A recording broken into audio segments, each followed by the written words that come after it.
the back seat. Check the back seat. All right, come here. Check the back seat. Gets in your head, right? Good. Because every year, dozens of children are forgotten in the backseat of a car by a parent or caregiver. All never thought it could happen to them. But with changes in routines, distractions, or a sleeping child, it can happen to anyone. Parked cars get hot, fast, and can be deadly. So get it in your head. Check the back seat. A message from NHTSA and the Ad Council.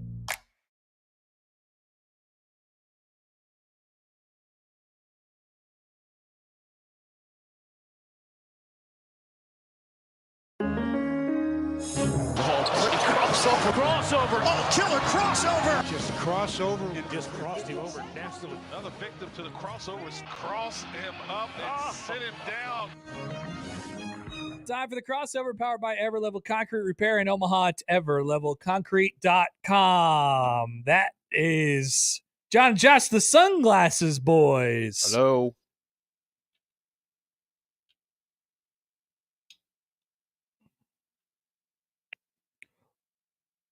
Sir.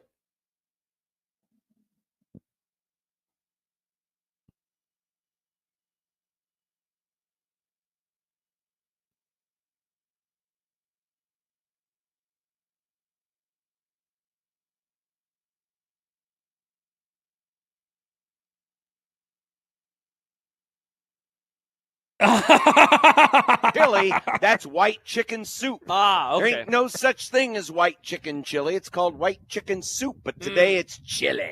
Chili. And then a bunch of other stuff. By And the God way- knows, they're going to probably surprise us. I don't know. Oh, it looks like Joey fixed it because Someone sabotaged the board. many people were Peter, saying man. audio. They And it's- sabotaged us. They didn't But hear we- John's but- rant about white chicken chili? Oh, Yeah, sad. Go ahead. There's no such thing. It's called white chicken soup. What's the line between soup and chili? We don't have Chili to is do this. chili, soup is soup. we don't have to do this.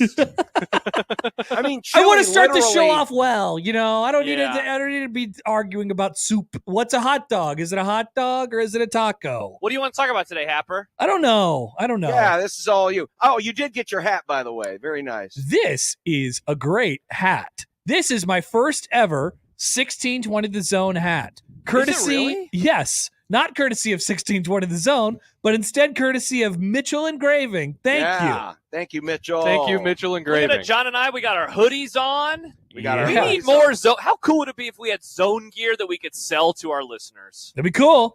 That's the dream, right? Yeah, We're seems all about hard the dream. though. Yeah. We're all about the dream. Look, Jerry Jones doesn't care about winning Super Bowls, but you know what he does like? Merch. He likes selling merch. We need to be more like Jerry You Jones. like buying Jerry's merch. I do. Well, I like Cowboys. Yeah, Nick. yeah. See, you're part of the problem. If you wouldn't buy the merchandise, they'd spend more on players. They might win games. Yeah, that would be nice. Wow. So here's the lesson, Cowboy fans: don't spend, Glory hole. and maybe your team will get better. Yeah, maybe. Probably not, though. Hold on, I found it. Glory hole. There we go. Thank you, Hap. Glory Sorry, hole. Thank I'm you. in charge of the drops. Wow. Oh, look at Connor. Yogurt. Did you put your glasses on too, Connor? No. Oh, I couldn't tell because of your cool hat from Mitchell Engraving. It was shading Nice. your This eyes. is a I thought- great hat. This is I Isn't don't it? I don't wear I- hats like this a lot. I wear like Royals, like fitted hats. Like this is a good hat. I would wear this hat frontwards. I'd wear it backwards. I'm glad that we got this hat because famously my last and only zone hat got lost on a plane when we went to Las Vegas. Oh, Wow, Yeah, Nick. I know. You don't want to do that. I don't want to do hope that. this one Well, doesn't have that same fate. I'm Yeah. guessing you should probably not go to Vegas. You lost your froth and you lost your That's hat. true. Yeah, if we ever go back to Las Vegas, it should be Josh Otson who goes in your stead. Wow. Because he wouldn't lose his own hat. But he wouldn't won't lose do that. the same vlog thing that Yeah, that's true. Well, he might actually For good and bad, he might do not it. do Yeah, that. he might do something better. Uh-huh. Wow. What would a Josh Otson vlog have been like had he been in Las Vegas, Happer? Well, he would do it. Did you hear his bit where he just picked Nebraska to beat Ohio State this weekend? What? Yeah. What? Yeah, did you guys hear that? No. We missed it. We were getting set up, so I did not hear it. He picked Nebraska to win. Yeah, in like a very WWE way. Oh. Yeah, he I don't know if he believes it or not. I genuinely don't Hey, you know what? If you're going to pick Nebraska to cover, might as well pick them to win the game, because then if they do, you could be like, I was right. And if they don't cover, or if they don't win, you could say, yeah, but they still covered. Yeah, like, well, that'd be fun. I picked Nebraska to cover, but not win. Yeah, I mean, the Iron Sheik used to cut promos saying that he would beat the Hulkster, and he never did. Really? So. I was thinking on my way into the show today, man, I wonder what tomorrow would be like if they actually pulled off the unthinkable. Oh my God. That'd be pretty cool. The buzz at the Creighton game would be way out of control. It'd be awesome. Man, yeah. Half of that crowd would be really happy. I mean, that's a great point, Happer. Really happy. So, Only half? Only half. Maybe more. Yeah, I don't know. It's probably about 85%. You think so? If Nebraska wins tomorrow, I bet half of the people won't be able to show up because I'm sure they're going to be partying. They'll still be having a good time. Yeah. Oh, the 72nd and Dodge were bowl eligible thing? Sure. Oh no, that's the Grand China Buffet at 114th and Dodge. Now. Oh, Grand China Buffet. Sorry, Since the center of town has moved west. Good point. The heartbeat of Omaha. Good point. I mean, it has been a generation since the last time there was reason to celebrate at 72nd and Dodge, and our fair city has grown quite a bit since then. I have never gotten to participate in any of those celebrations. I was too young in 1997. I can't imagine they did one for the conference title in 99. And that's the list. No, because that was considered a doorstop. It trophy. was, yeah. Oh, congrats. You won the conference? Oh, wait. This is what you're supposed to do. For like the 45th time you won the conference? Great. Yeah. I'm sure we'll do that again next year. Yeah. Never did. How many people regret not doing that? Like, whoever organizes that, do you think they're like, damn it? Yeah, I mean, if you could go back in time, you probably wish you would have appreciated the 99 season just a little bit more. Heck, there are Bo Pelini supporters saying, I told you in 2014 you should have enjoyed this. You know, we were out to eat last week in Lincoln, and Frank Solich was at the restaurant. Oh, yeah? And he was walking through the restaurant. You know, he had a little sign on his back that said, I'm the coach that won the last conference championship. thank me and buy me a drink. What a great shirt. It's a great shirt. He's the only coach who's allowed to wear it. Very specific shirt. Yeah. Yep. Kind of busy. A lot of words on it. Should have auctioned it off at the end or something like that. I did want to stop him and say, yeah, thanks a lot for that Curtis Rourke guy. Thanks to you, he became a thing. Hey, I'm happy you said that, He John. was Rourking it.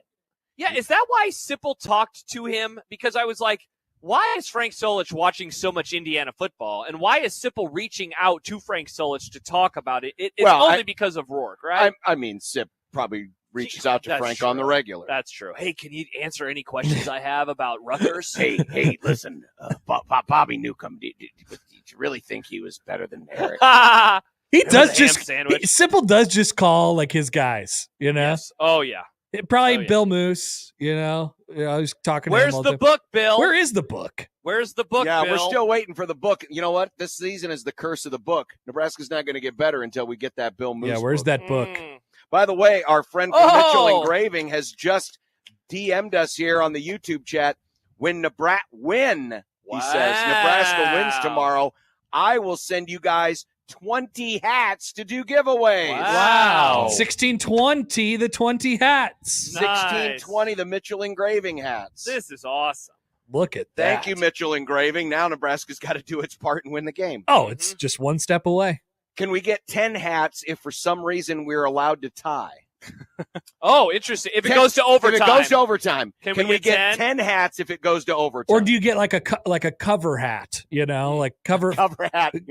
cover the 25 and a half and you get 5 hats to get Tell away. you what, Mitchell Engraving, send us a hat, engrave it. We covered the 24 and a half. That's a huge We covered accomplishment. the 25 and a half. In the zone font. In the zone font. We covered the 25 and a half. I want that. One hat. Hey, director of something, let's get a logo made for Director this tomorrow. Of Do we have this font in Canva, Nick? That's a great question. I don't know where that I don't. is. It's called, I have You know what it is? I have the PDF. I just don't know where. John, what's the font called? I'll look it up. Because Courier New or something like that. No. How does it have all the little etches in it? Yeah, the though? little Like weird the little Well, graffiti I looking mean, it's thing. not. I don't think it's perfect. Courier New. Let me go to. I don't remember. That sounds like Okay. a pretty common font. I don't think it's that. Seriously. Well, it's not the exact font, but it's like a close facsimile. Because what do we want it to say? They covered the 25 and a half. Covered. John, I think you're right. Wow, I really? wanted to talk about there it is. chili, and you guys are talking Courier font. New OS. Courier New. Yeah. Okay, that Yeah. one. Yeah. That does look like it. Yeah, it's close. Congrats. What do we want it to say? What do we want to Nebraska say? covered. Congrats. Nebraska covered 25.5 against Ohio State. Make it as wordy as possible. Yeah. And all we got from it was this graphic. And all we got was this laser engraved leather hat from Mitchell Engraving. Yeah. All right, cool. It's very busy, but it'll put his lasers to the. It's almost as busy as Frank Solich's shirt that he was wearing that day. Yeah. Mitchell Engraving says 10 hats done for overtime. Boom. All right, 10 hats. Just give us overtime. Just give it. Are there cover hats? Satterfield, listen to me. Okay, you've had a bad week. You've had a really bad week. a bad week. But stretch this game out. Win the toss. Stretch this game out and possess. Well, you can't possess the ball for all 60 minutes. All of it. But you can come close. Hold the ball for as long as you can in the first half, and then do the same thing in the second half. A 0-0 tie. Get us to overtime. Mitchell Engraving will send us 10 hats to give away. Do we know how long throughout the entirety of college football the longest time a team has ever possessed a ball? Do we have that stat somewhere? I don't know. Like the longest possession? Just or in a game? In a game. Good question, Nick. For football. In a possession, it's probably you and I. Nice. People forget that the UNI game was the harbinger of everything that's right. that's happened since. That's right. In an NFL game. Nice. Wow. What is it? The Houston Oilers had 48 minutes and 34 seconds of possession against the Cowboys on November 10th, 1991. Hey! Oh, wow. That's right before the good years. And that wasn't that long ago. 1991. Okay, shut up, Happer. Was that their rock bottom? Cowboys. Man, I need to figure out how to make the font have the little etches in it. You might just have How to is go that in even and... possible? Warren Moon was the quarterback. That can't be right. Because if anything, it would have been the other way. Because they were the Chuck and Duck is Chuck and Duck. Yeah, that's what Buddy Ryan used Happer, to call I'm going to send you a first run through on the graphic. You can let me know what you think about it. And wait a minute, this doesn't. What about? Do we get hats if Nebraska covers the first half spread? 14.5. It's actually okay. What do we got here? What is this? Oh, we already got food. What is this? Oh boy. Uncrustables. Hey, we have Uncrustables. They've been in the news lately. Dipped in waffle batter. Honey and grape. I'll take grape. All right. Thank you, John. Ooh, by the way, Josh, what should I do with this picture? I just wanted to know what you think of it. Is it any good? I love it. I actually would like it a lot more if it was worse. Okay, here, you know what, Happer? I'm gonna send you this, and you can do the same thing, but make it worse. Make it worse? Okay, well, I'll work on it. All right, so they took an Uncrustable, they dipped in waffle batter. What the fried heck? It. Oh, this is By good. the way, Mike. Oh, this is good. Mike Schaefer, who is listening right now, shout out Schaefer. He sent me an article that said the game which Navy won with the final score of 34-19 was highlighted by a 26-play drive from the midshipmen that took up almost 15 minutes of game time. That's awesome. And set the record for the longest drive in an NCAA football game. It was in whole the Emerald quarter. Bowl in 2004. Oh, my God, that is so good. So this is a fried Uncrustable? Yeah. Yes, they dipped gosh. it in waffle batter and fried it. I want waffle fries. For free. The by the way, all right, great. so that Houston-Dallas game went to overtime. And Houston had the ball for 48 minutes and 34 seconds, and Dallas had it for 25-57. So it went overtime. Oilers, I think, in overtime. Yes, Al Del Greco. There's a name from the past. Al Del Greco, nice. Al Del Greco kicked a 23-yard field goal. Look at that. So there you go. But that's the NFL record. I don't know what it is for a. The Giants. Nebraska needs to break the record. That's what needs to happen. They need the Giants famously had the ball for like 41 minutes in that Super Bowl against the Bills. Yeah. But There was the Iowa-Michigan State Big Ten Championship game where Michigan State had the 22-play drive. Remember that? Yes. Now, I think that in time of possession was like 12 minutes, so not the GOAT, but still pretty oh my good. God. LJ The honey one's Scott, good, right? too. Yes, LJ Scott! LJ Scott! Oh, hey, shout out to John. John Bishop went on the Husker 24/7 pod this week. Yes. And at the very end of every Hypecast, they do their oddly specific prediction.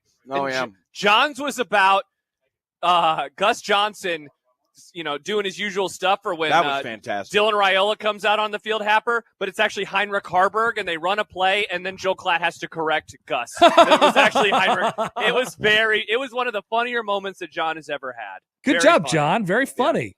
Shout out to John. But here's the thing. I could see it happening, right? Couldn't you see it happening Here at Nebraska? comes Dylan Raiola. Well, he Dylan already got the Raiola. quarterback for the wrong team last week leading into the Indiana game. But, you could see it where he's like, because Gus, he's got his little scripted thing. Dylan Raiola. Here comes the young one. His daddy played for the Detroit Lions. Oh, he was a good one. Dylan had a bad game last week. And then the play happens, and it's like, Gus. Actually, Gus, that was Heinrich Harburg. Gus, that was Harburg. He's the backup. I can hear Joel correcting him in like a nice way in my head. Yeah, he tries to because he does this all the time. He makes Gus mistakes actually. constantly. Oh wow, that surprising Gus. For those of us with eyes, we could tell that was actually somebody with a different number that came on the field. Yeah, a whole different player. Heinrich Harburg. Oh, the wild Heine. Now, if Gus makes wild Heine trend, then we're okay. Then we're okay because but I'll expect residuals. It's Harburg. It's not Jeff Sims. Does he have a fun nickname for anyone so far yet? Oh, I on Nebraska? Just anybody. I feel like every Maserati Marv is overshadowed. Maserati Marv. Maserati Marv. This isn't. No, they did the Marshall game, so this is not their first Ohio State game. Yeah, I don't recall hearing any nicknames for Jeremiah Smith, the true freshman. Quinchon the quickest. Nah, you can't force it, but maybe people would say that Somebody Maserati should tell Marv. that to him. You can't force it. Oh, I take the difference. Maserati Marv. It can be forced. Chance wants everyone. Chance says, raise your hand if your team beat the Minnesota Vikings in the last 6 days. Rude. So Chance has his hand up because the Lions won, of course. Wow. Chance, it's Rude. Schaefer's listening, Chance. Rude. He is listening. Happer, you should have seen John last night when the face mask I can't believe they didn't call that. I was feigning disbelief. It was so funny. Neither of them, there was no trash talk. It was mainly complaining about their own teams. And by the time the Vikings got the ball back, Shave was like, they're not going to do anything. But that face mask, he was like, are you kidding me? Yeah, he lost it. I was stunned. I couldn't believe it. Because, it was shades of Travis Oaks and Eric Crouch. It really all over was, again. yeah. It was worse. Was it worse than when everyone wanted a flag on Illinois for hitting Jamal Banks out of bounds on the 3rd and 43 or whatever it was Yes. in overtime? It's like, no, they weren't going to score, but that would have helped a little bit. It would have given him a first down in overtime for the first time in 10 years, Happer. No, they weren't. Dare to dream. That's true. Put it on the Stumanji graphic. Yeah, They finally got a first down. Aaron wants to know, how is Wang Nachos? How's your Wang? Wang Nachos was fine, but Fine. But it was different because There was the a baby. previous Wang Nachos, you had a bachelor and then and Jack. Yeah. And then the second one, it was outside and, it was a little loosey-goosey and we were all enjoying, Brett Kavanaugh, talking about beer. So that was a lot of fun. Yeah. The third one was in a bar. Yeah. And Stibbs was invited. He was cheering about Patrick Mahomes. cheering about Patrick Mahomes, but he was also sandbagging his team that night. Yes. And last night it was the responsible adults. Yes. Because now everyone in the room was married, happily married. Happily married. There was a little baby there. There was a tiny baby. Little Hudson was in great spirits. Yeah. Well, what does a baby have to not be in great spirits about? Their wide receiver room. Fair. Yeah. Yeah, pretty much. But yeah, it was good. And we spent most of the night. Jack Mitchell spent the entire night going, Andrew Van Ginkel. We needed Andrew Van Ginkel. He needed an Andrew Van Ginkel sack for his piff. I miss him. What's it called again? Oh, his stupid 10-cent bets. Whatever. Not spiff. Yeah. Split. He actually was in good shape because he had Puka over 3 catches. Yep. He had the long reception by Jefferson that he got on the juggling one. Yeah, that juggling one that, all these Viking fans complain that one should have been called back. That wasn't legit. But no, there was that. He had under on Cooper catching was it 6 passes or something like that? He had under on that. He had under on Stafford's attempts, though, and that one. But I think that hit. Oh, did it? Because I don't think they How many attempts did Stafford have? Yeah, he needed under 34, so he would have hit. Yeah, because it was under 34 and a half. So he'd have hit that. But he needed Andrew Van Ginkel to get a sack. And he needed 6.5 points from John's kicker. Yeah. And he didn't get that. Miss Andrew Van Ginkel so But the whole game, he's like, Andrew Van Ginkel. Every time the Rams had the ball, Andrew Van Ginkel, you need a sack. Andrew Van Ginkel. He's like, shut up. It was so funny. Him and Shafe's relationship is very interesting. Yeah. Just a lot of like going back and forth. Very fun. Great food. We had great food. Yeah, the meatball sliders. Shelby did a great job on those. You had brownies. Yeah, brownies. Yeah. John brought some dill dip that was delicious. Wow. Oh, is that the compromise for not bringing you fried pickles? Yes. Well, I mean, I did a quick lap into the Hy-Vee deli just to see if they had anything like that. They didn't, so I just grabbed some dill pickle dip. So, same thing. Yeah. Basically. Yeah. They wouldn't have fried pickles at the deli.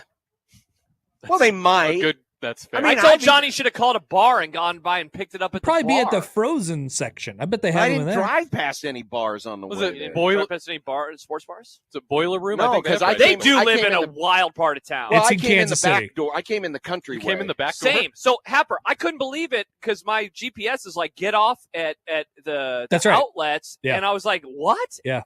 And I'm driving these directions, and I'm like, this is going to take me to Mike Schaefer's house, and sure enough, suddenly there it is. It is Out of definitely the nowhere. best way to get there, for sure. Yeah. Oh, it Yeah. barely took an hour. Oh, it took you off at the outlet? I mean, I've lived in that county for And then 30 Highway years. 6. I'd never gone that way before. Really? It was kind of cool. Yeah. Kind That of was- different. Because it doesn't want you to mess with the Lincoln. If you go on 84th Street or if you go into traffic at all in Lincoln, it immediately just sentences you to death. Like, it's a horrible place, horrible place. You have to avoid this at all costs. And then it does. So good job by the map. I'm into that. Yeah. Shout out to the map. Thank Shout you, the out map. to Yeah. the map. Yeah, indeed.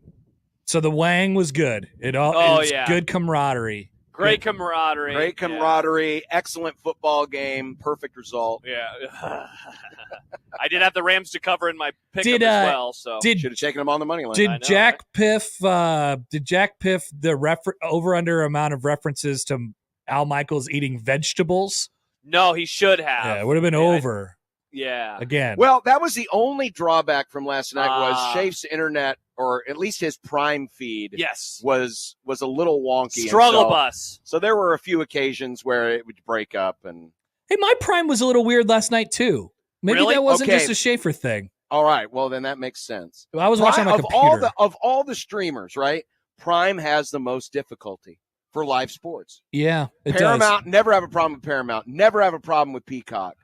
I use the Fox Sports app on the Roku. That rarely gives me any. Do you ever watch anything on ESPN Plus? Yeah, that never No- gives me no any problems. issues. The Fox Sports app gives me issues on my phone. Yeah. But I haven't noticed any issues on the TV. Bigley says talking about traffic and dill pickle relish dip in the same minute shows the age. Yeah, it was very old. Are we old now? I wanted to You're talk old. about There's nothing wrong chili, with and you dill guys dip. want to talk about fonts and traffic. Well, hey, we made the graphic. Happer told me I need to make it worse, so I'm going to work on that throughout the show. Yeah, make today it as well. bad. Make it really Yeah. bad. Really Nebraska bad. covered 25.5 against Ohio State, and all we got from it was this graphic. It's going to be great if they cover tomorrow. We'll tweet it I out. agree. Mhm. Do we want to say this graphic or this hat from Mitchell Engraving? But we don't have. There's no hat on. Oh, there. okay. Yeah. That's just Yeah, for this the is just graphic. I thought we were doing this for the hat. No, this is just for the graphic. I wish I had access to all the new photos of us, but for some reason I don't have access to the server. Rip. Yeah, because I put a little photo of us in here. We could make some really funny jokes. We could. Yep. It would be Oh, well. funny. Yep. Sorry you don't have access to that. That's all right. No I do. worries. Yeah, I John do. does. I guess John, if you want to I find a have funny it. photo, Yeah. you could send it. Somebody send me a funny photo. Well, there's lots of those. Mike Schaefer has chimed in. Oh, Hello, no. Mike. Sorry, Please Mike. keep trashing 84th Street, please. Horrible. Actually, Yeah, I'll tell you what. You want to know about 84th Street? It's What's the best going on? street in Lincoln. It's Wow. a horrible street because it actually has two lanes and it goes from one side of the town to the other like unimpeded. Basically, it's really Yeah. nice. Which There's a median, there's a divider in the road. Like that's Right. great. Right, which is why it sucks because it's always under construction. That's right. Does- That's right. Once you hit O, it doesn't that when it goes from 4 lanes to 2 lanes? No. Okay. When does it go from 4 to 2 when you're It- driving south? Is it always 4? Oh, it's 84th? four, it's 4 all the way from All the way to the from- country. from highway to highway 6 to highway 2. It's all For some reason, I thought it eventually dropped down. no. When was the It last- used to way back in the day, but not anymore. When was the last time Lincoln didn't have some kind of major traffic happening in an area where people go frequently? Construction. It's just a horribly planned city. It's a city that is not prepared to handle as many people as they have. Yeah. That's pretty much the story. That They is should true. redesign. They should start from scratch. Yeah. They Bulldoze probably it all should. down. Yeah, and let's redo this city. Maybe the crime would go away. Well, yeah, because then you can employ all the criminals, and then they wouldn't have a reason to commit crime because they'd be making a good or earnest, honest living. Perfect. Interesting. And they can vote, as I've heard in that ad. And they can vote. They can. Yeah. Congrats. Yeah. But by the way, if the wrong candidate wins, it's because Nick got the right to vote this last week. So Oh, Nick. I'm really excited to Uh-oh. finally vote. Congrats to Nick Grimm. Thank you. Congrats. Be Nick. November soon. All right, Nick. What do you want to talk about? You want to talk about chili? You go ahead. You'll Yeah, rip we have it. a few minutes left, and Yeah. Okay, well, when's it go from chili to soup? What's the line between same chili question and you soup? asked earlier. Well, chili. I mean, chili. You actually use chili peppers. Yeah. So that's really? Yeah. That's That's why it's called chili. Yeah, because I thought it was because it was chilly outside. because it was originally, it was the stuff, the Cowboys, the original Cowboys, not the loser Cowboys. Yeehaw! The ones that Yeehaw. actually drove the cattle, they would slaughter one of the cows because they had to eat when they were on the cattle trail, People and forget. they would mix the ground meat or the steak gravy, or whatever the gravy. with the chili peppers that grew there in Texas and New Mexico, and that's chili. That's why in Texas they say chili has no beans. They're wrong. There's no beans in Texas chili. What do they have? It's just it's basically it's just a meat stew. Yeah, It's it's just everything else but the beans. bacon, hamburger, whatever. It's all Yeah. thrown into there. Sausage. That could be the name of a book by a rancher. Everything but the beans. Life out on the road with the cattle. I bet the it cattle is. drive. Yeah. There we go. And as a chili, it's thicker, than soup usually. There you go, Nick. Oh, well, there we go. That's right. That's why they call it chili. The topic is now done, apparently. Any other follow-ups on chili? Not on chili, but I do have a topic alert, a bone to pick. Okay. I wanted a meatball sub last night, Uh-oh. and there's a local, I won't name them. Wow. There's a local place that I Wow. called Subway. to get a meatball sub, and they said that will be an hour. Yeah. Why does it take an hour to make a meatball sub? Well, Maybe they're probably busy. yeah, there are probably a lot of other. You know, being of biz. Yeah. Yeah, but an hour for just to plop a couple bowls and a hoagie? Yeah, but you don't get to skip in line, Nick. Yeah. You had like 20, I'm guessing 20 or 25 orders in front of you. They're not going to skip all those other people. Oh, this who- guy needs Back it of the now. line. Let's put him to the Yeah. front of the line. Yeah. Yeah. I mean, What time did you call? 7. Pretty popular time to eat. Yeah, why didn't you call it 6? Because I was still at work at 7. Why didn't you call it 6 and say, I'd love this by 7:30? You probably could have gotten it at 7:30. I wasn't expecting it to be an hour-long wait, and where this place wasn't far from where I was going, so I'm like, I'll just call when I'm there and go pick it up. Interesting. well, there were a lot of hungry Viking and Rams fans last night that, apparently wanted the same thing you did. Guess so. Yeah. And This they is a didn't have popular- access to dill dip. This is a popular establishment, Nick, that you were trying to go to? I guess I don't know how popular they are. I've never Apparently- actually eaten at that place. Apparently popular. But I heard they had a good meatball sub, so I'm like, I'm going to try it. So did you get one? Yeah, from another place. It wasn't that good. Subway? No. It's like Gandolfo's, I think. Oh, wow. It was I'm fine. not afraid to throw them under the bus. So you're going to throw them under the bus, but not the people that made you wait and then go order from Also, the other bad place. take. That place is awesome. Oh, wow. I'm sure there are other. I'm excited because I've never been there before. I discovered Gandolfo's last night. You had never heard of Gandolfo? No, I haven't. Oh, my But it's like God. Gandalf. I figured you'd love it just for that reason alone. Good Lord. Mount meatballs, Gandalf, meatballs. I will be going back to Gandolfo's to be trying the other things. The meatball sub didn't hit But like you I wanted didn't it like to. it. I was probably more disappointed because I really wanted a meatball sub from that other place. So it was probably Interesting. some disappointment. Wow. Fascinating. You Yeah. just were really locked in on a meatball sub last I night. get a craving about once a year, maybe once every 2 years, where I just need Happer, a he meatball said sub. this off the air. He goes, I have my once a year craving. Yeah. I don't know what happens. So My weird. I'm the brain- freak for wanting to plan out a meal in a week, but Nick is normal for saying it's kind of my like once a year. It's like a Vulcan mating ritual. It just happens, every so often.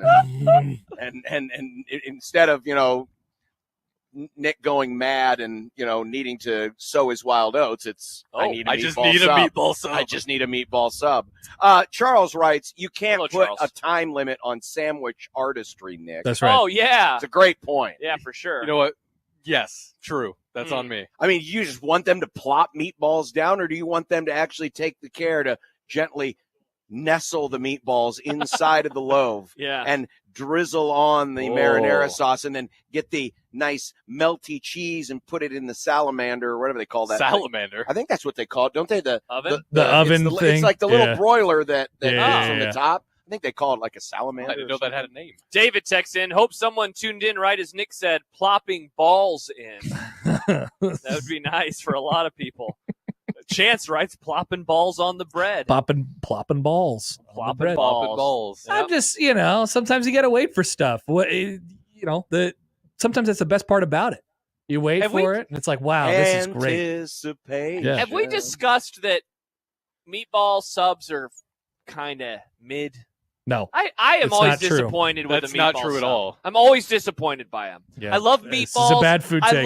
I love subs. I love marinara. But for some reason, I have them, and I'm always like, I wish that I ordered something. That's a bad take. Well, interesting. Then you're obviously not. I must be going to the wrong place. It's just like with you and turkey. You're not people that are not Don't making you the say turkey that about right. my grandpa's turkey.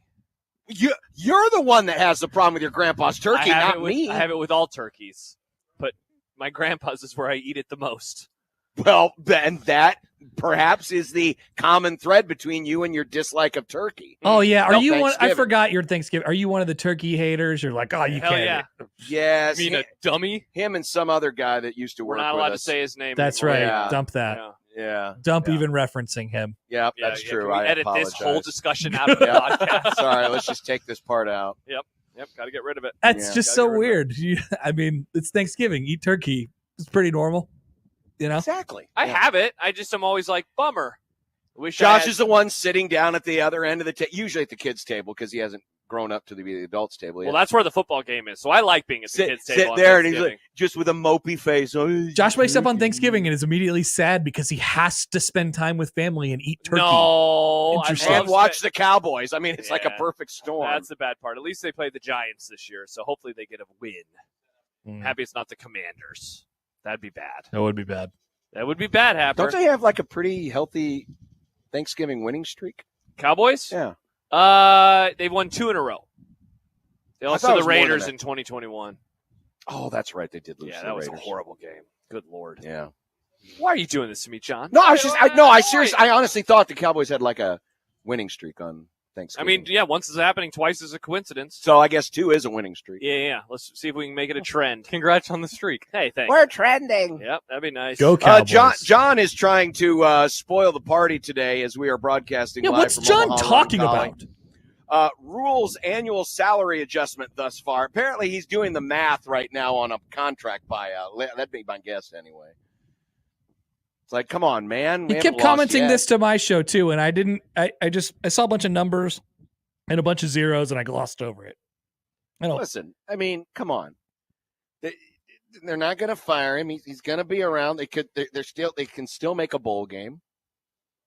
So Yes. I don't even understand So what he's trying to say. progress could still happen. So Yep. $200,000 per loss. Yeah, they want every loss. They want them to dock his salary by $200,000. Wow. So when they lose tomorrow, they want another $200,000. Yeah, that seems Why reasonable. are people I think being we should so do that. weird? Stop being such freaks.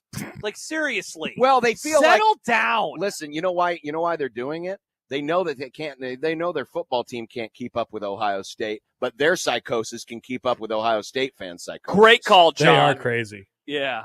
Both fan bases handshake meme it up about being weirdos. Mhm. Just be normal. Teams win and lose sometimes. That's life. Half of the teams have to lose every weekend. I actually right. think that's a great idea. And, in this day where we're pinching pennies and the student athletes are going to get paid, $23 million next year or whatever. Yeah, I'd say do it. Take $200,000 away every time he loses. That's a great idea. I think it's practical and smart. I agree, John. Practical and smart. Topic alert. Connor Happer says, dock the coach. Talk the coach. Wow. I've always thought that, it should be representative of exactly how many games you win and lose, What happens when he wins? Does he get the $200,000 back? Oh, interesting. Well, if you beat a top 5, they are top 5, right? Or 4. What is Ohio State? 4? 4. Yeah, give him some money back. If you can beat a top 5 team, man, how nice would that be? The ranking thing could go away. Yeah, we wouldn't have to talk about that anymore. That's true. Oh, that would be glorious. Yeah, that would be fun. I think they should carry this over to other sports. They should Hoiberg doesn't like that. They should dock Ohtani. They should dock Ohtani $500 million for every World Series he doesn't win. Oh, interesting. Where's Nebraska? So he better win this year, or he's not getting paid. Where's Nebraska ranked right now? In the AP. They're not. They're not. No, I don't know, like 4. They do have that one guy. The one dude in Fort Wayne, Indiana, gave them a vote. If they beat Ohio State, do they shoot up and are they finally ranked? Oh, Yes. no. Yes. Oh, Yes. you think so? Yeah. Ranked again. If they beat Ohio State, they'll be ranked. Yes. Yeah, I guess you guys are probably right. Because you're going to have, there's a good chance that both Navy and Vanderbilt are going to drop because they're at the bottom, they're 24, 25. Yeah. And they're both not supposed to win. So, yeah, absolutely. If Nebraska beats Ohio State. Yeah, I guess Dave you're says, right. why stop there? $100 fine per punt, $5 for a first down allowed.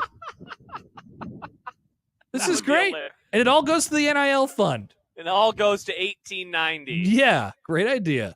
It's like, oh, that'd be fun. Multiplier if your punter gets killed or maimed. Well, that Rutgers game was rough then. What would be the fine for a missed field goal? Oh, boy. Oh, that's at least $500.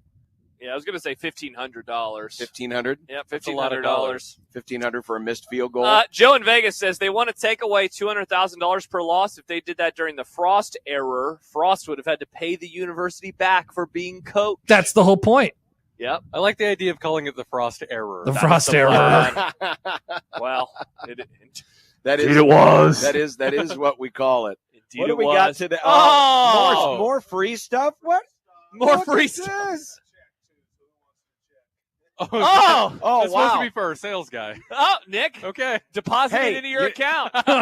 Nick, you got victimized once by bookkeeping. This is your chance to get it back right here. Look at this. Thank you. Look at this. We got Let's go. some Roncalli pint glasses. Oh, man. And Roncalli Pride T-shirts. Oh, man. Thank you very much. That is awesome. Man, might use that for the One Beer Friday later. The Crimson Pride. Great idea. Yeah, Happer, it is a One Beer Friday, you know. Yeah, I know. I'm supposed to bring you guys beer. I'm going to be your courier. Oh, Happer, thank you. That's so kind. Which Yeah, ones it do is you kind. want out of there, by the way? Is there any preference, or do you just grab a handful? We've been talking about donating money to the NIL. Why don't you grab the 1890 beers for Okay. us? All right. There you go. Yeah. This will be really cool, you guys drinking beer at a high school. That's sick. Yeah. There is absolutely no drinking of any illegal substances going on here. Okay. That's great. Well, that's true. They're not illegal substances. Well, So, that's yeah, true. That's yeah. right. So They're John not- was actually telling the truth. You guys aren't in We're not high drinking school. meth. We're not drinking meth. Yeah. I'm pretty sure you meth. guys aren't in high school either, so it's probably pretty cool, actually. Yeah. Yeah. It's not that bad. No, but we are out here overlooking the brand new, beautiful, clean, very clean new track It looks and good. turf Oh, here, and of course overlooking the Alec Boehm Stadium, soon to be Alec Boehm Stadium, where he played his baseball back in the day. People forget. Here People at, forget. people also Omaha forget he looks like Roncalli. Mike Stibbs. He does kind of look like a much handsomer Stibbs. Tough look for Stibbs. Longer hair. People and are longer saying hair. Stibbs is a pretty good looking guy, though. I don't know. Yeah, They I always know. compliment how good looking he is. I know, and I keep asking. Thank God we hired Nick. I keep- Now I'm the most handsome on the show. Yeah. Fair. Good Just one, kidding, Josh. Nick. We're all ugly. You right, do have Connor. the biggest teeth, that's for sure. That's true. He's got very big I teeth. can't wait for that award to be given out someday. Biggest teeth. Do you This think? guy. Do you think we'll do the Sheckies part 2? Yeah, Oh, the yeah. Keeleys. The Keeleys? Yeah, I want Think to she'll do do the some- Keeleys. That might be the agenda for the next meeting. Oh, that's next week. That is next week. Meeting time. I look forward to being there. Awesome. Yeah. All right, Connor. Well, we'll see you when you get here. But I'm on my Drive way. safe. all of you come on out. We're at 60th and Sorensen, around 60th and Sorensen Parkway here at beautiful Omaha Roncalli for our annual visit to the best concession stand in the state. Oh, yeah. The brisket, the chili, Oh, yeah. the mac, everything they got. And we're just getting started. It's a One Beer Friday, and our Friday anthem kicks things off next on 1620 The Zone.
It is an unbelievable fall day. Temperature around 60 degrees, a beautiful sunny day. Look at all the beautiful fall colors. The yellows, still some greens, the golds, the oranges, as we overlook this beautiful new surface here at Omaha Roncalli, home of the greatest concession stand in the state. It is indeed, in America, a fall classic. Oh! And a great night for football. University of Nebraska football is on the air.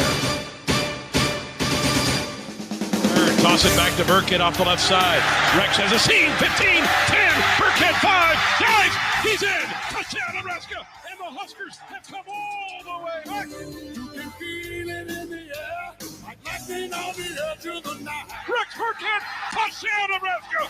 You can feel it everywhere, but the party time all over tonight. Oh, baby, did Taylor Martinez make a play? Nebraska has come all the way back from 27-6 to tie this game up. Celebration time in Lincoln. It's gonna be a hell of a fight. We got a great night of football tonight. It's Tyler Legate who's carrying Taylor Martinez. You know everybody needs full body contact once in a while. To show how supportive he is, and I hope everybody else is too. I'm proud of that kid. You got to grab the chance to run wild.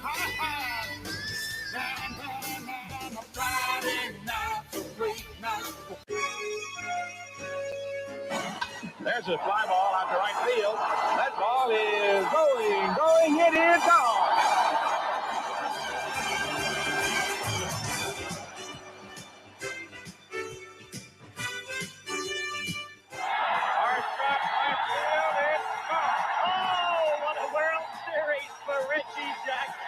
Fernando Valenzuela, who threw 149 pitches tonight. And the Yankees are champions. And look at Bell. Piggyback riding Bob Cazala. Priest throws to Hodges, Brooklyn wins, and the Dodgers go wild as they mob pitcher Padres, who heralds Brooklyn to its first World Championship. There's a shot, right center field, and Ohtani lights the fire. A leadoff home run.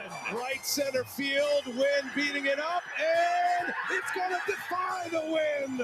A home run by Soto. Typo numbers. There's a towering drive down the line. Ohtani's broken through. It is gone. Thomas backing up. Thomas at the track. And Juan Soto, a 3-run home run. Soto magic in Game 5. Yep, the Fall Classic.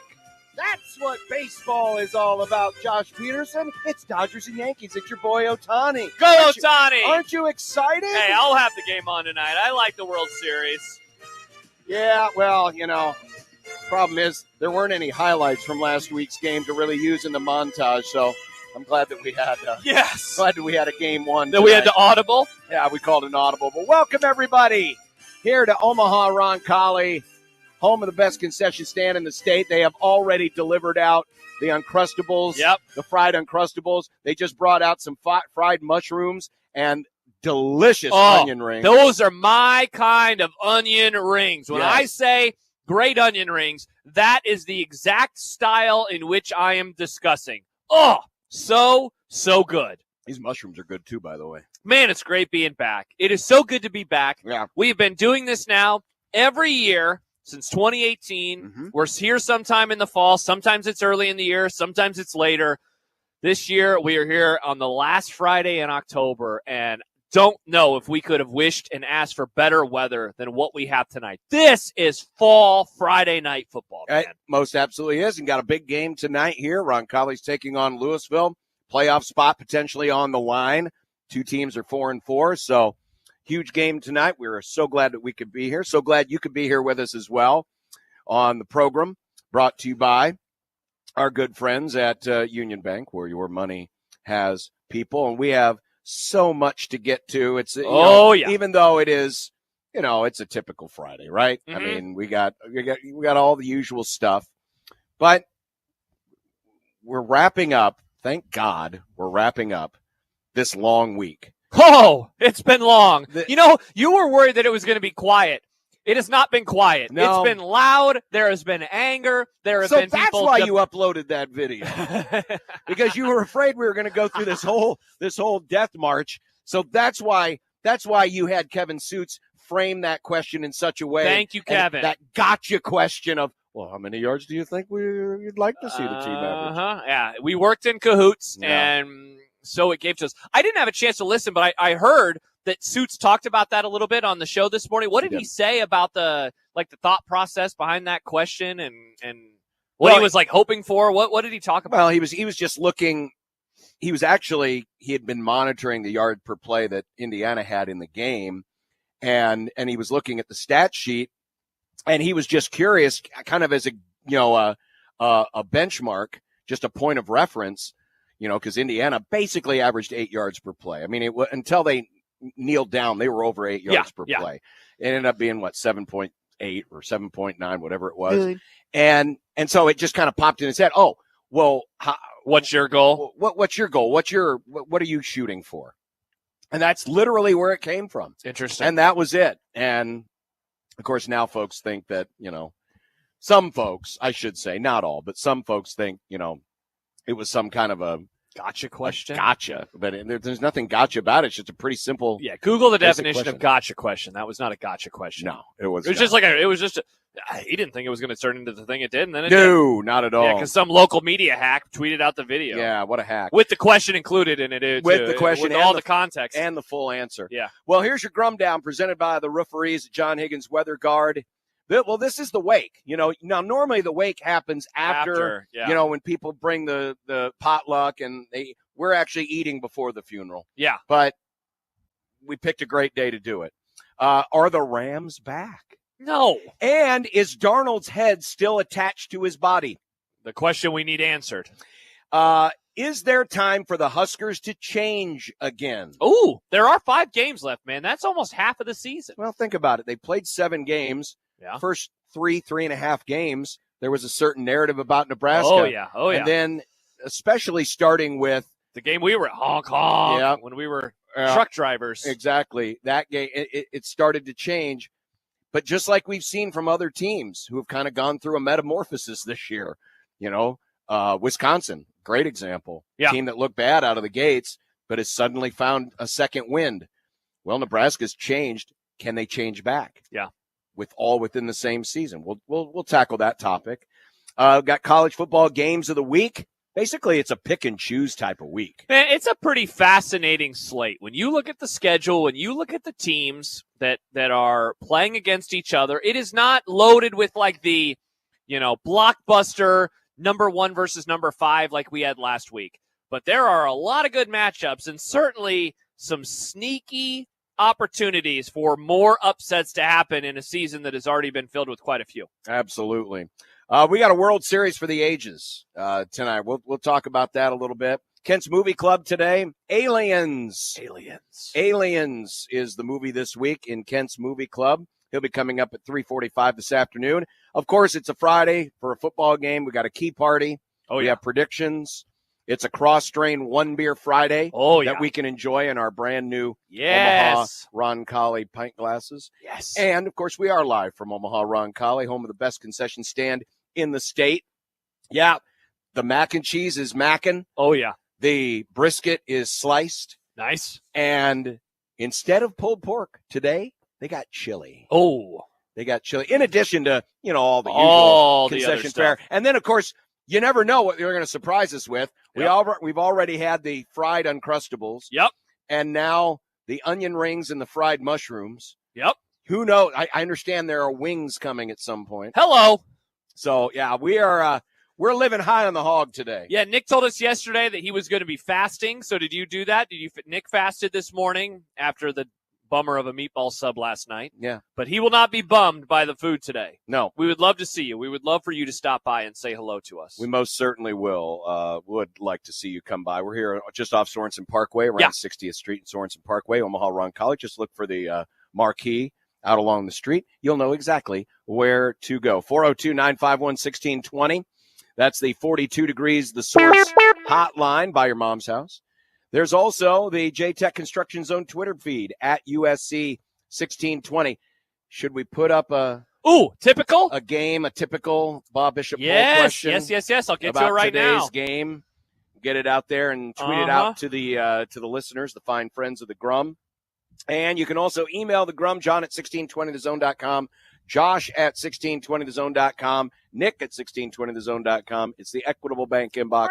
At Equitable, we take banking personally. Answer the phone on the first ring. We'll take a break here from Roncalli, but as we go to break, learned today of the passing of a friend, an Omaha media friend, Matt Kelly, former Channel 7 sportscaster, went into business as his own in his own video department, kind of got the Thursday night football games going on the CW a few years ago. Just a great guy, and unfortunately had prostate cancer. It was stage 4. We found out yesterday he was headed to hospice, and Gary Sharp informed us this morning that he had indeed passed away. So want to send our thoughts out to Matt, all of his friends and family. Former sports legend, was a member of the famous Omaha Millard South State Basketball Championship team. I believe Matt and I were both the same age. I think it was 89. He was either 89 or 90, and he was integral in that. But just want to send my thoughts and our thoughts and prayers out to Matt and his family. Yeah, couldn't agree more. I never had a chance to work with him, but everybody that I ever came across who did always had great things to say about him. Nicest guy in the world. Always came by. I'd see him probably 3-4 times a year at Creighton games. Yeah, because he was either freelancing or doing something with video, and always came by and said hi, asked how you're doing. Just a tremendous guy. And so we will sorely miss him. All right, we will be back and have more from Omaha Roncalli, best concession stand in the state. It's a One Beer Friday brought to you by Cross Drain Brewing. John, Josh, and Nick here on 1620 The Zone.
infamous corn hush puppies.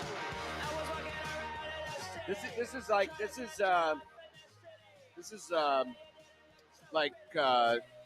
North Omaha beignets. That's what these are. Nice. I like that. That's good. North Omaha beignets. Those are good. Everything is good. Hey, it's Connor Happer. He's good. He just showed up. Yeah, Happer's here already. Look at that. Well, before we get into the game and the other things this weekend, of course, last night. Oh, wow. On Thursday night. Uh-oh. Rams beating the Vikings. Of course, the thing that's making all of the headlines, at least judging by most of the articles I've seen, the stuff I heard briefly on different radio shows, was the missed call on the face mask last night when the Rams basically clinched the game. Byron Young got in the backfield, sacked Sam Darnold in the end zone. Game over. 10-point game, 2-score game. It was pretty obvious that something got grabbed, that his torso got turned pretty violently. And, of course, you just automatically assume it's a face mask. And sure enough, you see it on the replay. Yep. And it was a face mask. And listen, my team benefited from it. I'm not going to lie. I wasn't disappointed. But it is incredible when you have two officials. You had two officials back behind the end line on either side of the quarterback. Yep. And I saw the pool report, the pool interview. Because remember, referees don't have to be publicly accountable. They get a pool reporter. You get to come over to their nice, comfortable locker room afterwards with no other media there. And, one guy, it's not recorded live for everyone to see. And you say, excuse me, sir, can I please ask you one question? And so they did ask the question about the face mask. Yep. And Trey Blake, the lead official, said, on that play, the quarterback was facing the opposite direction from me, so I did not have a good look at it. I did not see the face mask being pulled, obviously. The umpire had players between him and the quarterback, so he did not get a good look at it. He was blocked out as well. So that was the thing. We didn't see it, so we couldn't call it. We couldn't see it. I saw a video. I don't know where it came from. Maybe it was from the TV broadcast. I honestly don't remember. I was too busy running around the room celebrating the win at that point. I wasn't watching. But anyway, there was a view from behind the play that clearly shows the face mask. And the official is in view. So you think about it, the official is in the foreground. Yeah. And the play is in the background, and you can clearly see the face mask being pulled. There was no one in between.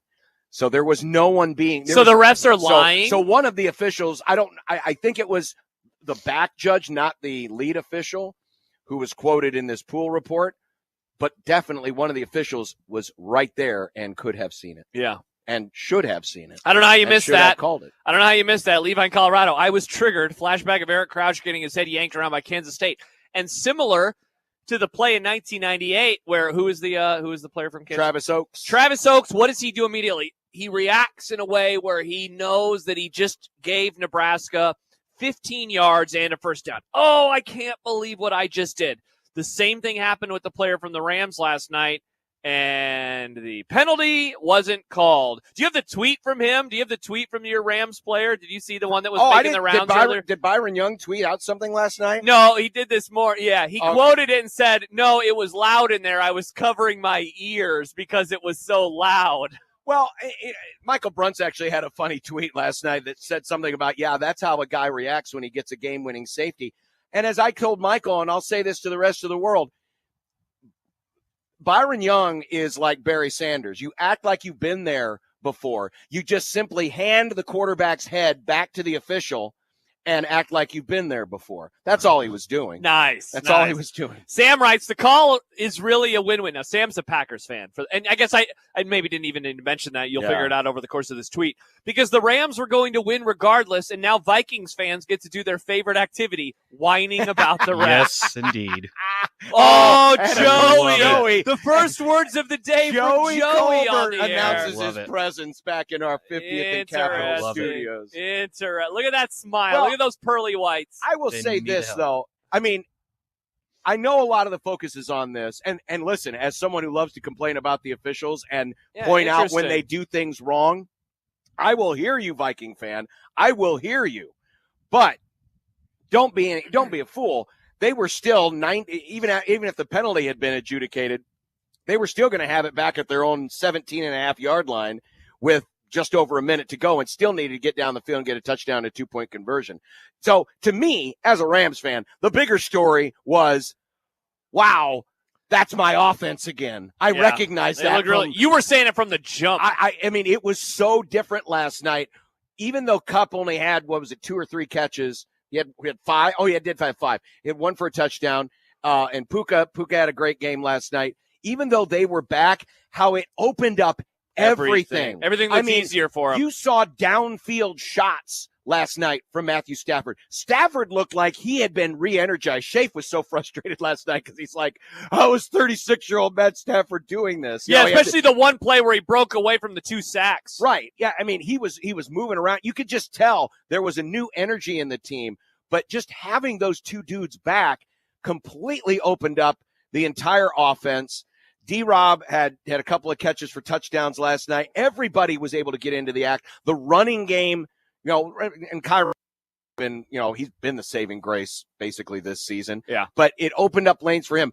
This is a different team now, and dare I say, because that division is weak, I still think 9 wins the NFC West this year. Yeah. Rams are a third of the way there. If Seattle loses to Buffalo, which they're underdogs, then a week from Sunday, you were Rams playing will the be Seahawks. playing the Seahawks for first place. Wow. So it can change that quickly. I'm not here to say the Rams are going to be like they were 3 years ago and win the Super Bowl. But remember, that's smart of you. Like Farron always says, it's all about getting into the tournament. Yeah, sure. And your schedule's fairly manageable, it's too. Very manageable. Dolphins, the Patriots, the Saints. You still have the Bills and the 49ers and the Eagles, depending on what they are. But you got the Jets as well. Interesting back half of the schedule. Oh, it most certainly is. That's a winnable division. And you already beat the 49ers. All 4 of those teams are in it right now. I mean, it's going to be a race to 9 wins. I think it's going to be a race. Maybe if a team gets on a real heater, someone can win it with maybe a 10 maybe 10. But I think 9 wins that division this year. So, and you got 2 games. You have both games versus Seattle because that's who you also have in Week 18. Interesting. Yeah. So I was mega encouraged last night by all of that. But going back to the missed call, again, I've made this case many times, but officiating is the one profession that is in the public that's never held publicly accountable. This pool reporter nonsense should not be happening.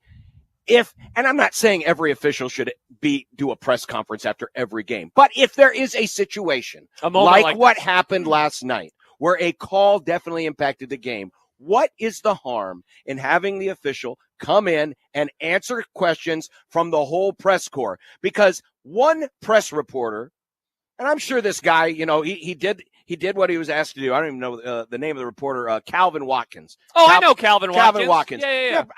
Probably does a fine job, but it's better when you have a room full of reporters because you might ask a question that someone else might not have seen, or someone, you know what I'm saying? Different life experiences bring about different questions. Bingo. So I don't see any harm in doing that. And that would be one way.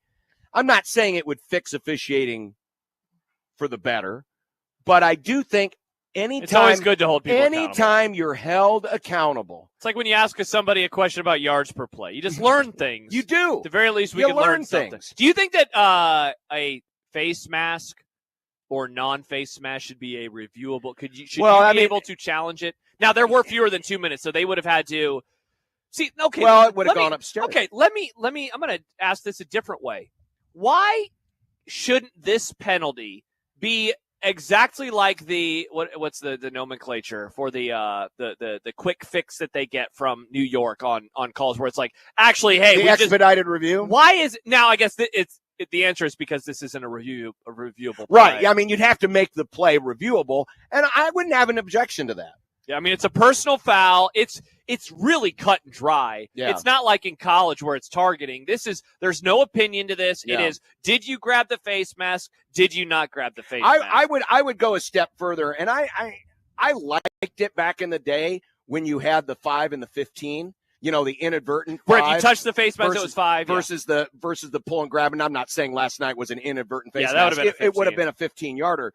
But I would like to see that restored and then kind of treat it like the flagrant 1, flagrant 2, so that those penalties are reviewable. So let's say an official does see the face mask, does throw the flag, and assesses a 15-yard penalty, that the expedited review could buzz down and say, well, upon review, that wasn't a grab and pull. That should be a 5-yard variety. Yeah. But make that part of the process. I don't have a problem with that because it seems like I was a little nervous about the whole expedited review thing and how it was going to work. Seems like it's pretty good. It seems like it's working pretty well. It's a lot of like obvious stuff where there's no need to waste a challenge on it. There's no need to do that. It helps. It fixes the call and the game moves on. And I like it. I haven't seen a situation with the expedited review that I found bad one single time. I would agree. How long has it been around? Is it last year that they added it? I think it's a couple years ago. Either the second or the third year that they've done it. So, and I think they've been a little more aggressive with it too this year than I recall. Yeah, I I feel like I've seen it more. Michael Severe, who will be joining us at some point in time, says that's why we should have a super review where you can review anything, anytime, once. No super review? You can't. I mean, we can't sit here and review every. No, one time. So coach gets a super review one time during a game. I thought he was talking about every place. Super review. Geez. Well, all right. I'll meet you halfway, Michael. You get a super review, but it must be a challenge. Yeah. And if you lose it, you lose 2 timeouts. Oh, that's fun. I like that. And again, now, Michael and I always part ways on this. I don't believe in automatic reviews. I believe everything should be challenged. Have you said that before? I don't know if I've ever heard you say I don't think you've ever heard me say that. Challenge-based, Challenge-based, and it's all tied to timeouts. And if you win the challenge, you keep your the timeout. And so as long as you have timeouts, you can theoretically, you could ask for reviews all day, and if you're always right, you're always going to keep the timeout. Well, it would have been a bummer for you in the first half because you were down to 1 timeout like that. Yeah. Lickety split with Mr. McVay. Well, that's all right. Sean's head was just swimming, and oh my God, I can't believe this. I actually have. He was so excited. I actually have wide receivers. I need to on dial the field up now. a better play. I'm so excited. Let me call another timeout. I like that super review. He likes to go through his encyclopedic mind. Okay. When it comes to play calling. Every time I watch a Rams game, I think about that. So does he have the encyclopedia review from watching it the first time, or does he have to watch it on tape to then remember every play to commit it to memory? Oh. Do we know? It's probably a little bit of both. A little bit of both? I mean, obviously landmark plays, but, like every other coach, he goes back and reviews and stuff. I wonder where he's best at remembering. It has to be watching it back on tape. That has to be really important. But it drives the wife crazy. Oh, yeah. And they're newly married. Especially when he forgets her anniversary. Yeah, you remember every play you've ever watched, but not. You forgot our anniversary. June 18th. Sorry, dear. I forgot. I was busy. I was very busy. I was rewatching a game again. Sorry, dear. Hey, it happens. Hey, quick reminder, our 4-quarter pick'em is still ongoing, and you can still enter this week. Go to the website right now. Most of you are probably near a computer, a phone, some kind of device where you can browse the internet. Yeah. Type in 1620thezone.com. and go and pick your 10 games in 4-quarter pick'em. It is so simple, no spreads, just pick straight up winners. And if you win, it's $2,500 in your pocket, just like it was for David, who won $2,500 this week. We're running out of time. We're only going to have about 3 of these left. Don't you say that. Well, I got to tell the people so that they This is your way of saying it's almost basketball season. Ha, ha, ha, nanny, nanny, boo-boo. Nebraska basketball season is starting tomorrow. No, this is Jays versus Purdue tomorrow night. This is fake. You don't let me get excited about NFL preseason. I'm not going to let you get excited about tomorrow. You're not allowed to be excited, even though it's for a great cause. It is for a great cause. I love raising money, but I don't like exhibitions. Yeah, I'm really caught between a rock and a hard place here. Yeah, no, I hear you. Mm-hmm. I hear you.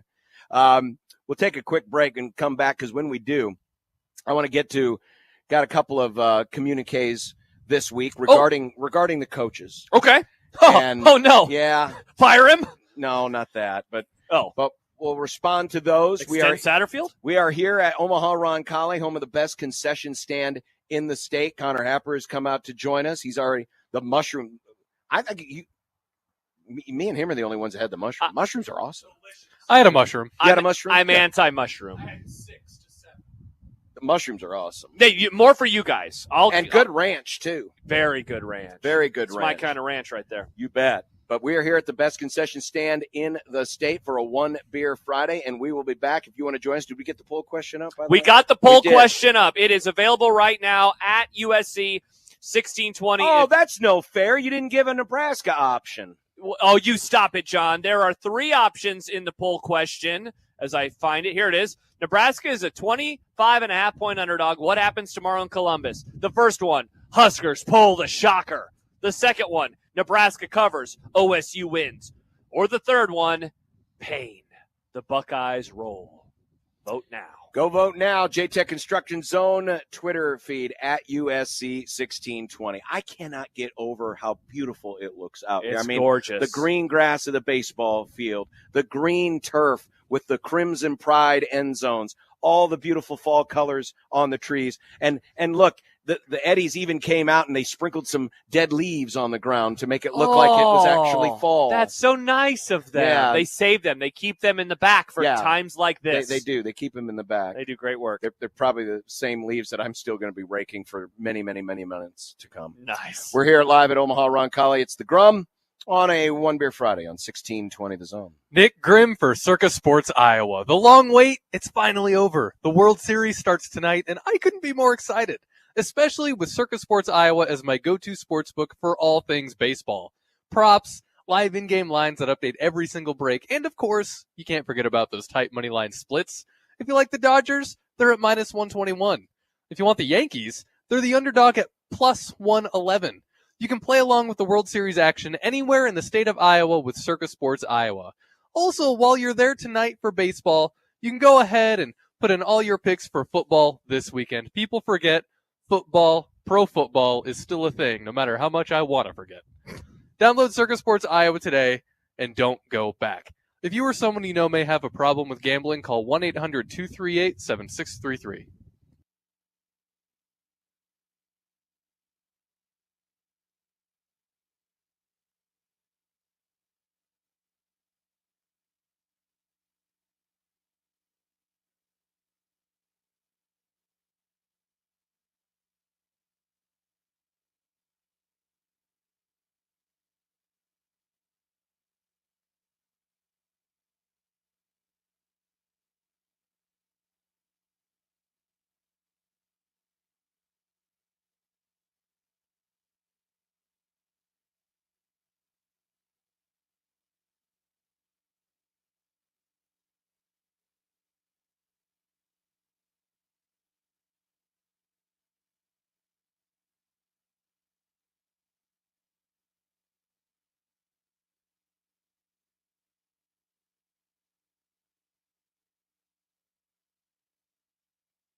Yeah, the Vikings wish Gary Anderson had been a straight-on kicker. He might have made that field goal.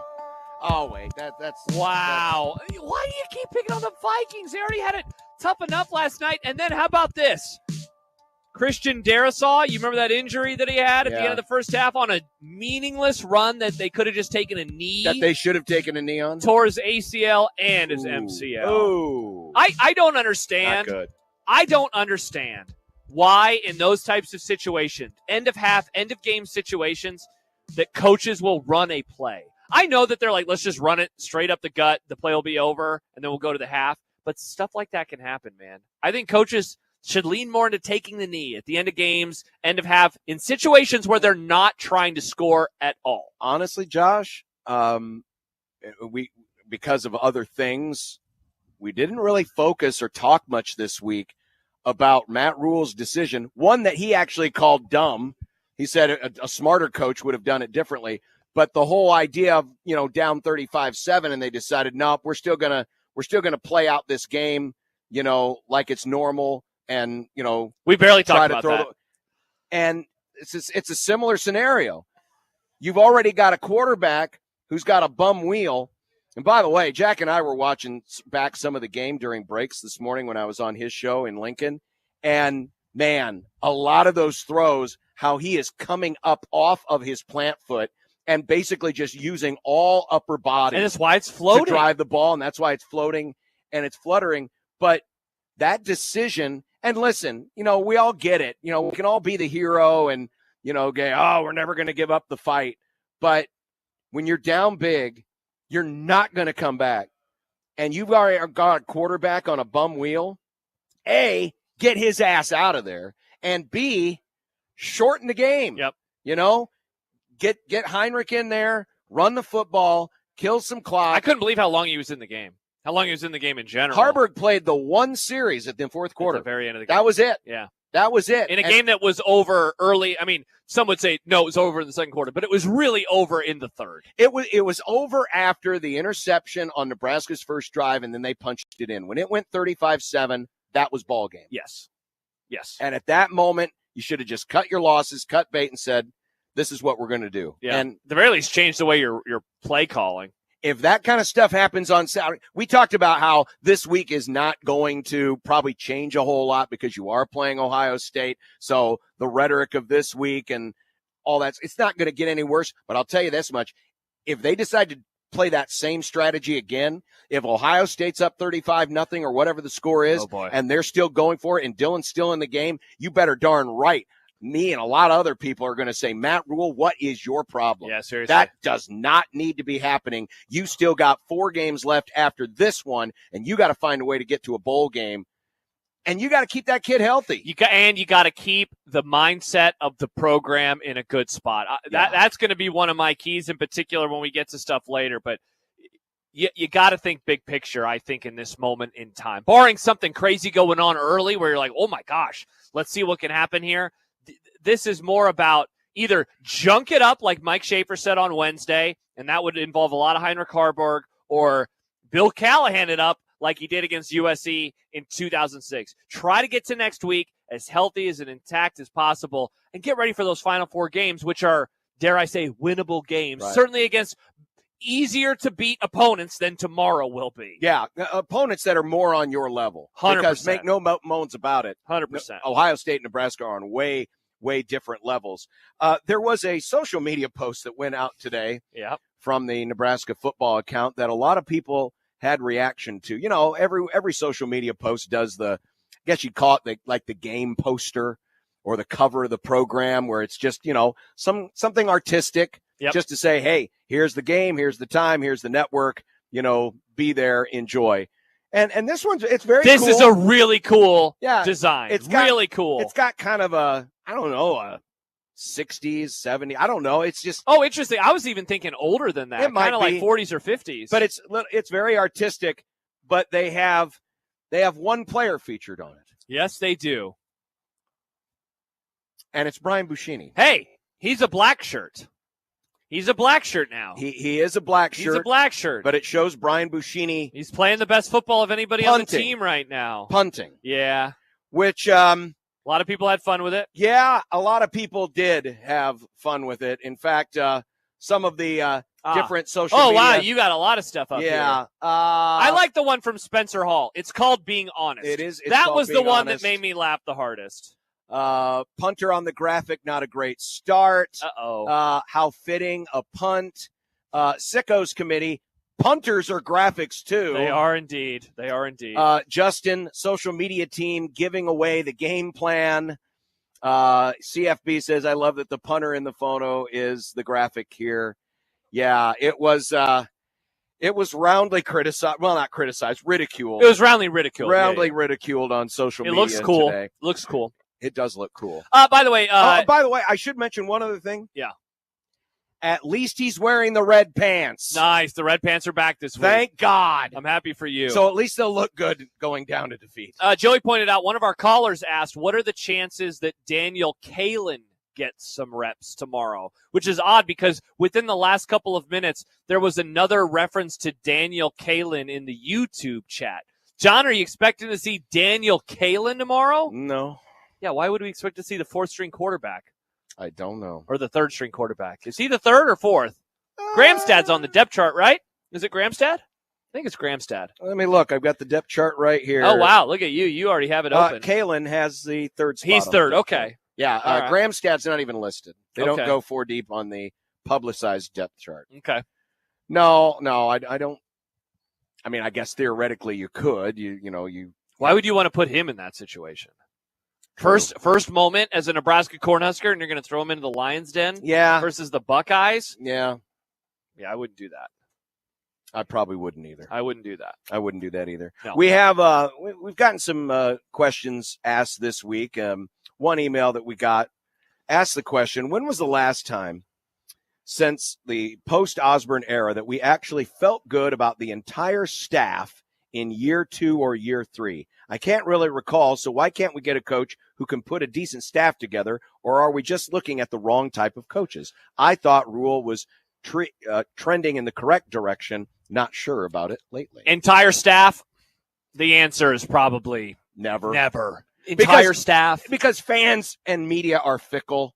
There's always going to be somebody that's going to be singled out as, I don't know about him. I don't know about him, because we all like to go through the resumes. Even the 99 staff, which was essentially the previous staff with Frank Solich instead of Tom Osborne, there was still probably some criticism. But that would be the best example of the question of like a true staff top to bottom that people really got behind. I think people were really happy with year 2 of Bo, even though they had some crazy losses. It just finished with such an upswing, and the defense was so good that people really, they were hoping for more. But again, like Sean Watson, people didn't like Sean Watson. So the answer is no. The answer is never. It never happens. That said, like maybe taking this question to at face value is silly, but just like that belief, I think what the emailer says at the end, I think is most interesting, and that is like there was belief, and a lot of people, for a variety of reasons, it seems like the Indiana game kind of broke them down just a little bit. I would be curious to know, kind of what the confidence index is right now with everything in general. And I know Satterfield's been getting some heat this week. Obviously, Ed Foley's been getting heat all season. I was going to say, yeah, that's going back to game 1. But even Tony White was getting, catching some shrapnel this week. Dude, people don't seem to like. Okay, that's too broad. Well, there is a faction of the fan base that has not been a believer in the 3-3-5, and so when the defense plays poorly, they really do come out of the woodwork. What did they call him on your show? Phony White? Baloney White. Baloney. They called him Baloney White.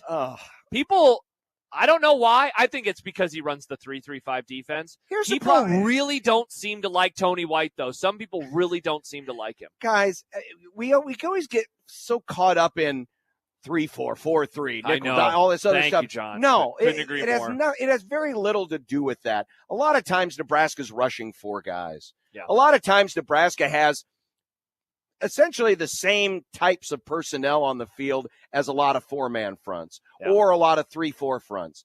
It's just the nomenclature. And sure, there's a philosophy behind it, and there are some differences, but it's not it's not the dramatic difference that you think. It's not all that much different from running a 3-4. Mikey Mike on YouTube writes, how is Donnie Raiola not getting heat? See, it's funny, John. I actually heard this criticism earlier today as well. This why hasn't there been more criticism, or should there be more criticism? Now, I know you and I have talked about this a lot. First of all, I'd answer that question two ways. One, I think there is a lot of criticism of Donovan Raiola. Yeah. Two, you and I don't think that it's as bad as other positions is how I would describe it. Correct. I think the running back room is in much worse shape than the line, and I think the wide receiver room is in much worse shape than the offensive line right now. And then quarterback is different because the guy is hurt, and so that's changing how I view what's happening inside of that quarterback room. But that's why, for us, I can only speak for you and me right now.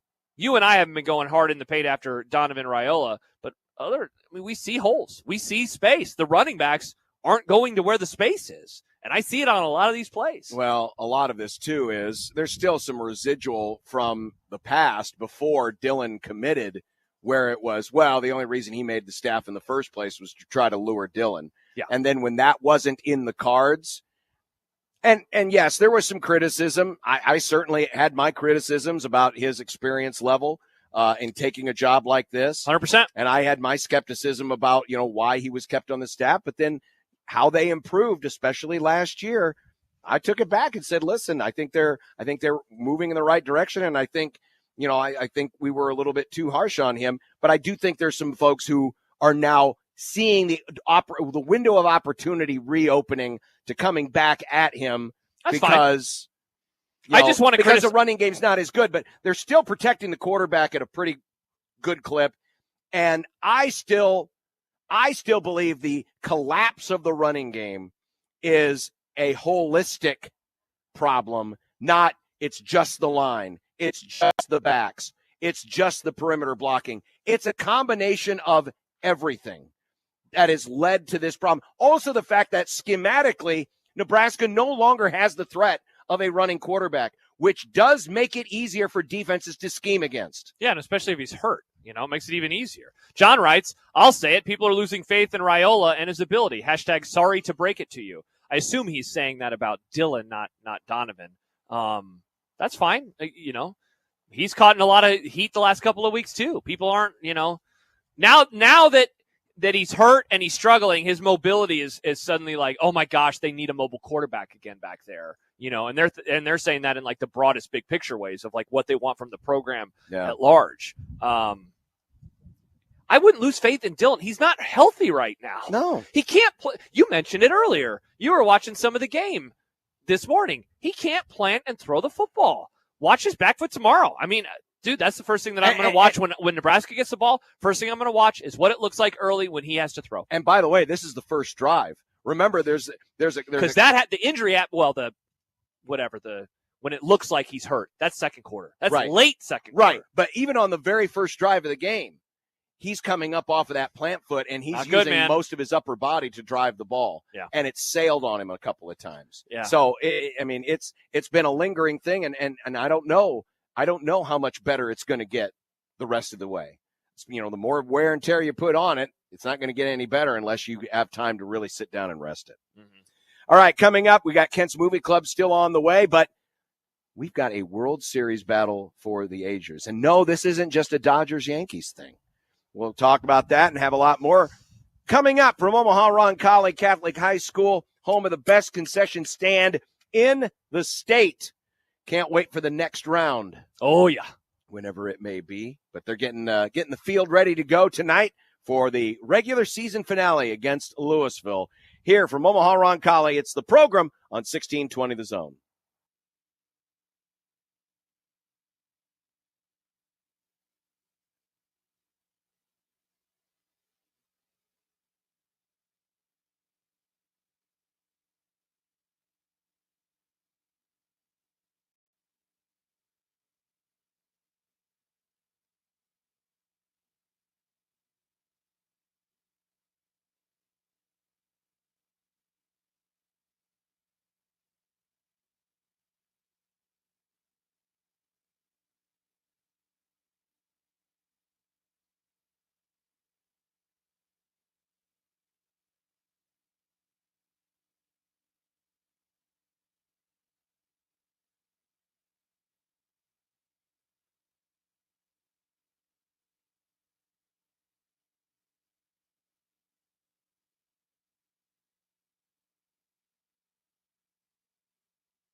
chili egg Oh, rolls. so good. Something brand new. So good. So what was in the sauce, Dan? Mayonnaise. Mayonnaise? Horseradish. I thought I tasted that. Red Hatch chili. Oh, my God. That was good. That was good. Very good. Mm-hmm. Love it. Back here at Omaha Roncalli. That's round, what, 4? That was round 4. That was round 4. Okay, Asian hot And we got honey is Asian next. hot honey. We got so much stuff here. It's ridiculous. These guys take care of us like no other. Dude, I know. They're the nicest people in the whole world. All right. I'm serious. All right, let's not go that far. They're so nice. Every year we come here, they give us food, they give us gifts, they I treat know. us great. They do. They do. It's awesome. I love being and here. And when you come here and actually, come to the concession stand, now not all of these specialty items are always available, but tonight they do have the chili, which is new for tonight. Yeah. So come on by and check out the game tonight. It's a beautiful night for high school football, and enjoy the best concession stand food you're going to find anywhere in the area. I know you're going to talk baseball. I do want to read this text go real ahead. fast because some people are like going after Dylan. Some people aren't. Paul texted in, Dylan is a freshman, true freshman. So I was trying to figure out, okay, so what does that mean? What are we going with here? He says, my God, can we just take a step back when talking about what he has done and hasn't done, what he struggled with, and remember he's a true freshman. With all the holes in the offense, he's in a tough spot for any quarterback to be in, let alone a true freshman. Have we been critical? He's hurt. He's hurt. That's why he's struggling. That's a part of the reason why he's struggling. Yeah. The other part is his receivers aren't able to get open. Yeah. I think some of the sets are not helping much. I mean, we haven't talked about it much on this show, but I know you've had your criticisms about the lack of pre-snap activity. Oh, yeah. Yeah, I can't stand that garbage. I mean, you watch the Rams offense last night. Moves all the time. Guys are moving all the time. Nebraska, everyone goes Watch into the 49ers formation. on Sunday night when there's not a baseball game. I mean, a lot of movement. Yes, and you watch a lot of teams. The reason why you do motion is to get a pre-snap look at what you're expecting on defense. Bingo. And I don't think that's helping a whole lot. Yes, the injury is certainly a part of it, and the fact that they can't have a complimentary run game. Yeah. There's a lot of different avenues here at play, and I'm not here just to say, okay, well, everyone else gets the blame and nothing on Dylan. Of course, Dylan's going to get some too because he's still the guy throwing the football. But no, we're not gonna bag on him alone and say, well, that's why the team's gone south. Team's gone south because as a collective, they have struggled. South. And, oh, by the way, the competition has gotten better. Yeah. So some of these holes that may have been there earlier in the season are just now being exploited to a greater degree. Yeah, I would love to know what would have happened if he wouldn't have gotten hurt. Now, as part of a season, right? It's going to happen. Mm-hmm. You can't guarantee it, even as much as maybe a radio host would want to guarantee your first-string quarterback won't get injured throughout the year. I don't know why someone would do that and put it on a list of some capacity. That's ridiculous. But, yeah. Now, there is a question from Brandon. Why start him if he's hurt? Why risk an injury? They obviously think that he can play through this ankle situation. Well, and listen, if he had any qualms about not playing, he would probably issue those same complaints. I'm guessing, if I'm going to take Matt Rule at his word that, Dylan's a fighter. He wants to go down with the ship. Certainly. So, and sometimes, yes, there's a point where that's great and all, but there's also a point where you have to step in and say, but for the good of you and the good of the team, we have to do this.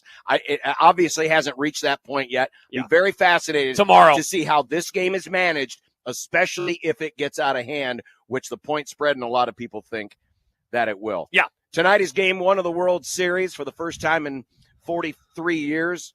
It's a Dodgers-Yankees World Series, and yeah, there's a lot of history there with that. It's the most common World Series matchup of all time.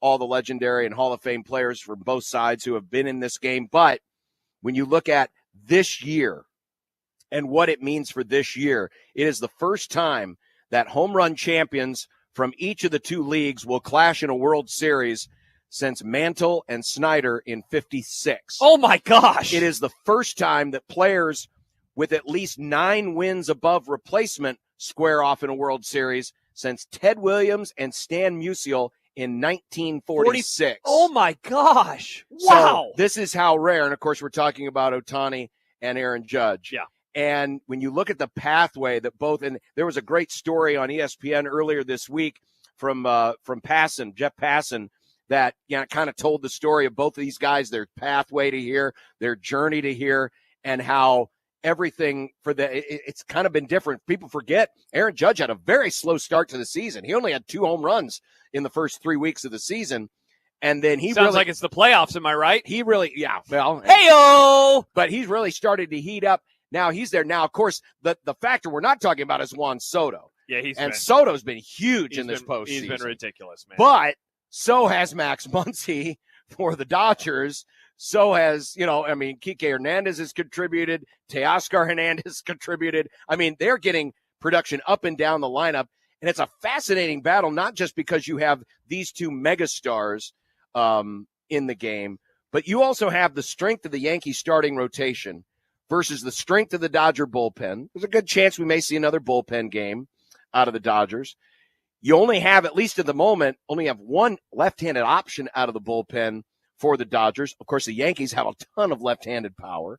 The Yankees have been kind of hit and miss. They've been really erratic on the base paths this year, and sometimes defensively can be a little loosey-goosey. Dodgers, of course, with Ohtani, have one of the best base stealers in all of baseball. It's a really intriguing matchup. Yeah. And to add to it, of course, Aaron Schatz from FTN Fantasy, friend of the program. Is he a baseball man now? No, but Thank God. One of his colleagues at FTN Fantasy ran 100,000 simulations of the World Series. And? The Yankees won 50,000 times.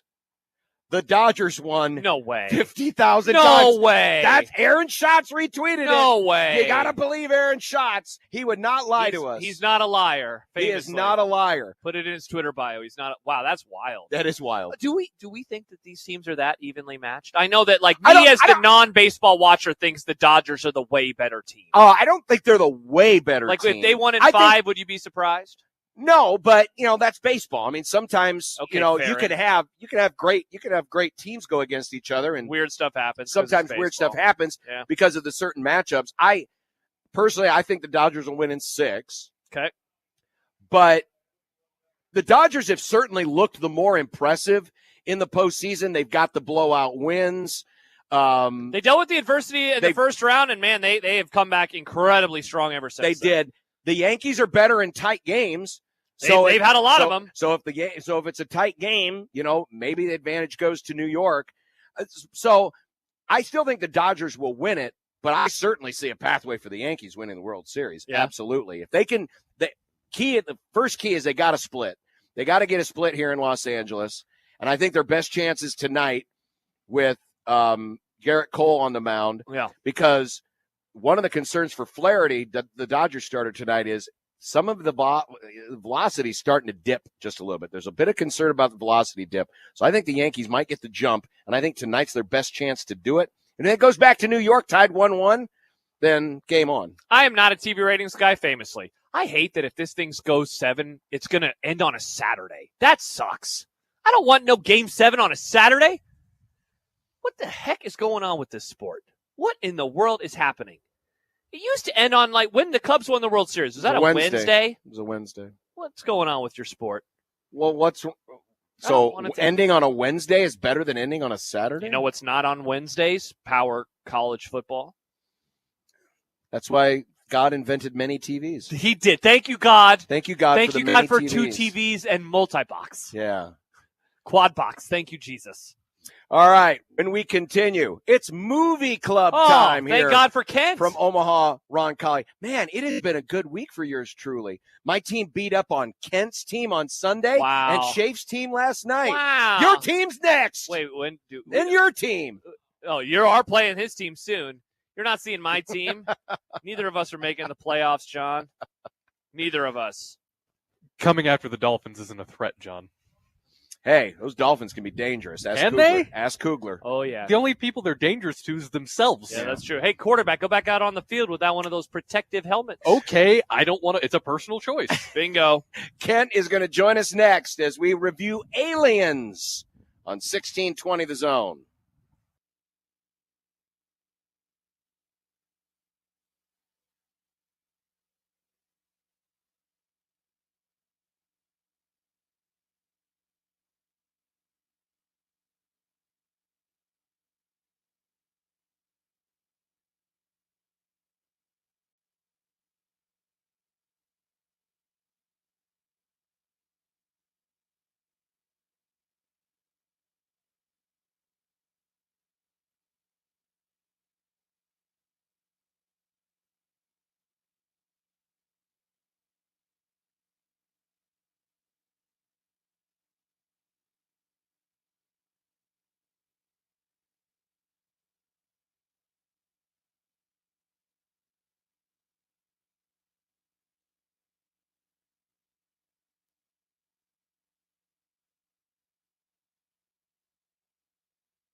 away from her, you bitch!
Friday, the final day of the week.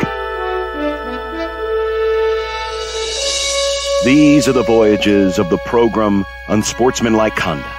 Its ongoing mission to explore strange new movies, to seek out new bits and new edifications, to boldly go where no radio program has gone before.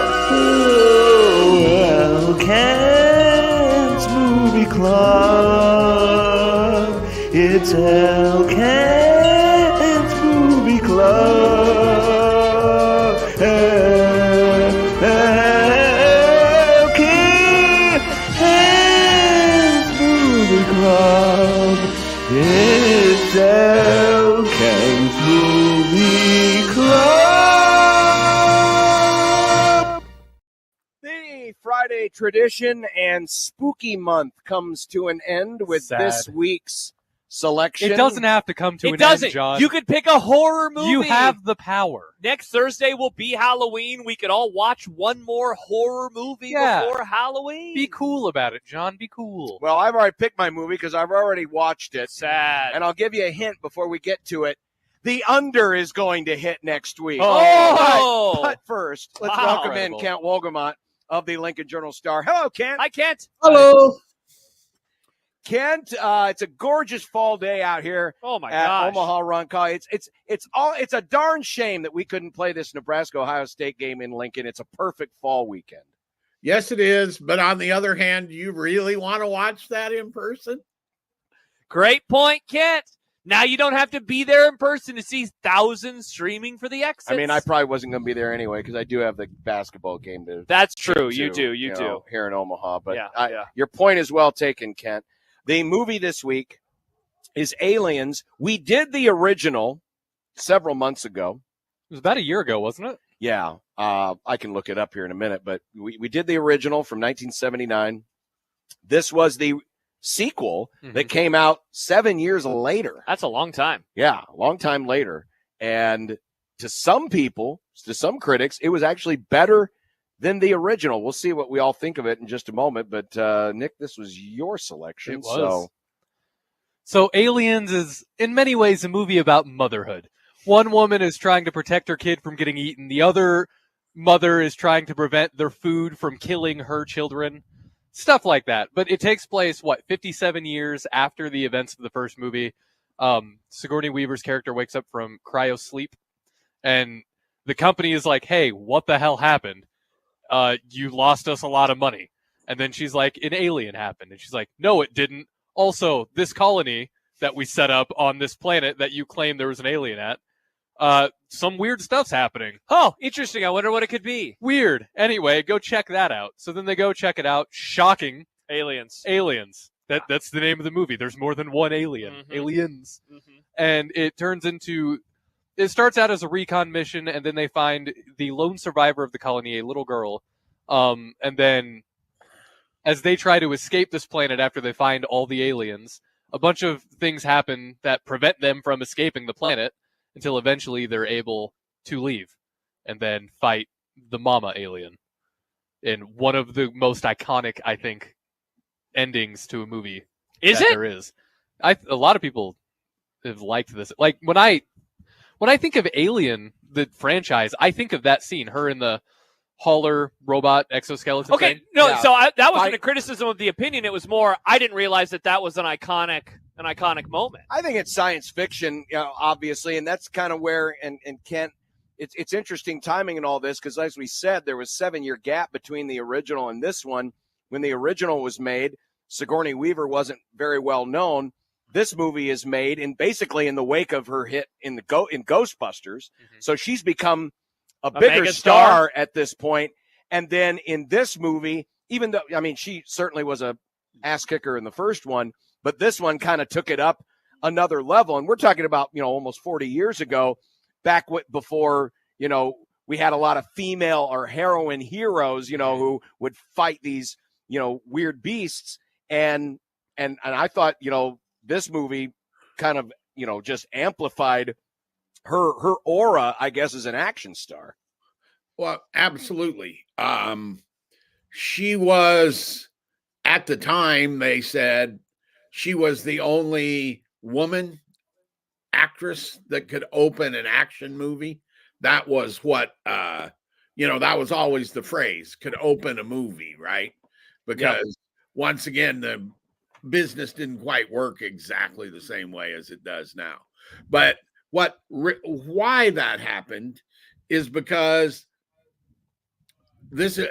James Cameron wrote this movie as well as directed it, and he is really good at women characters, right? Of making them like real.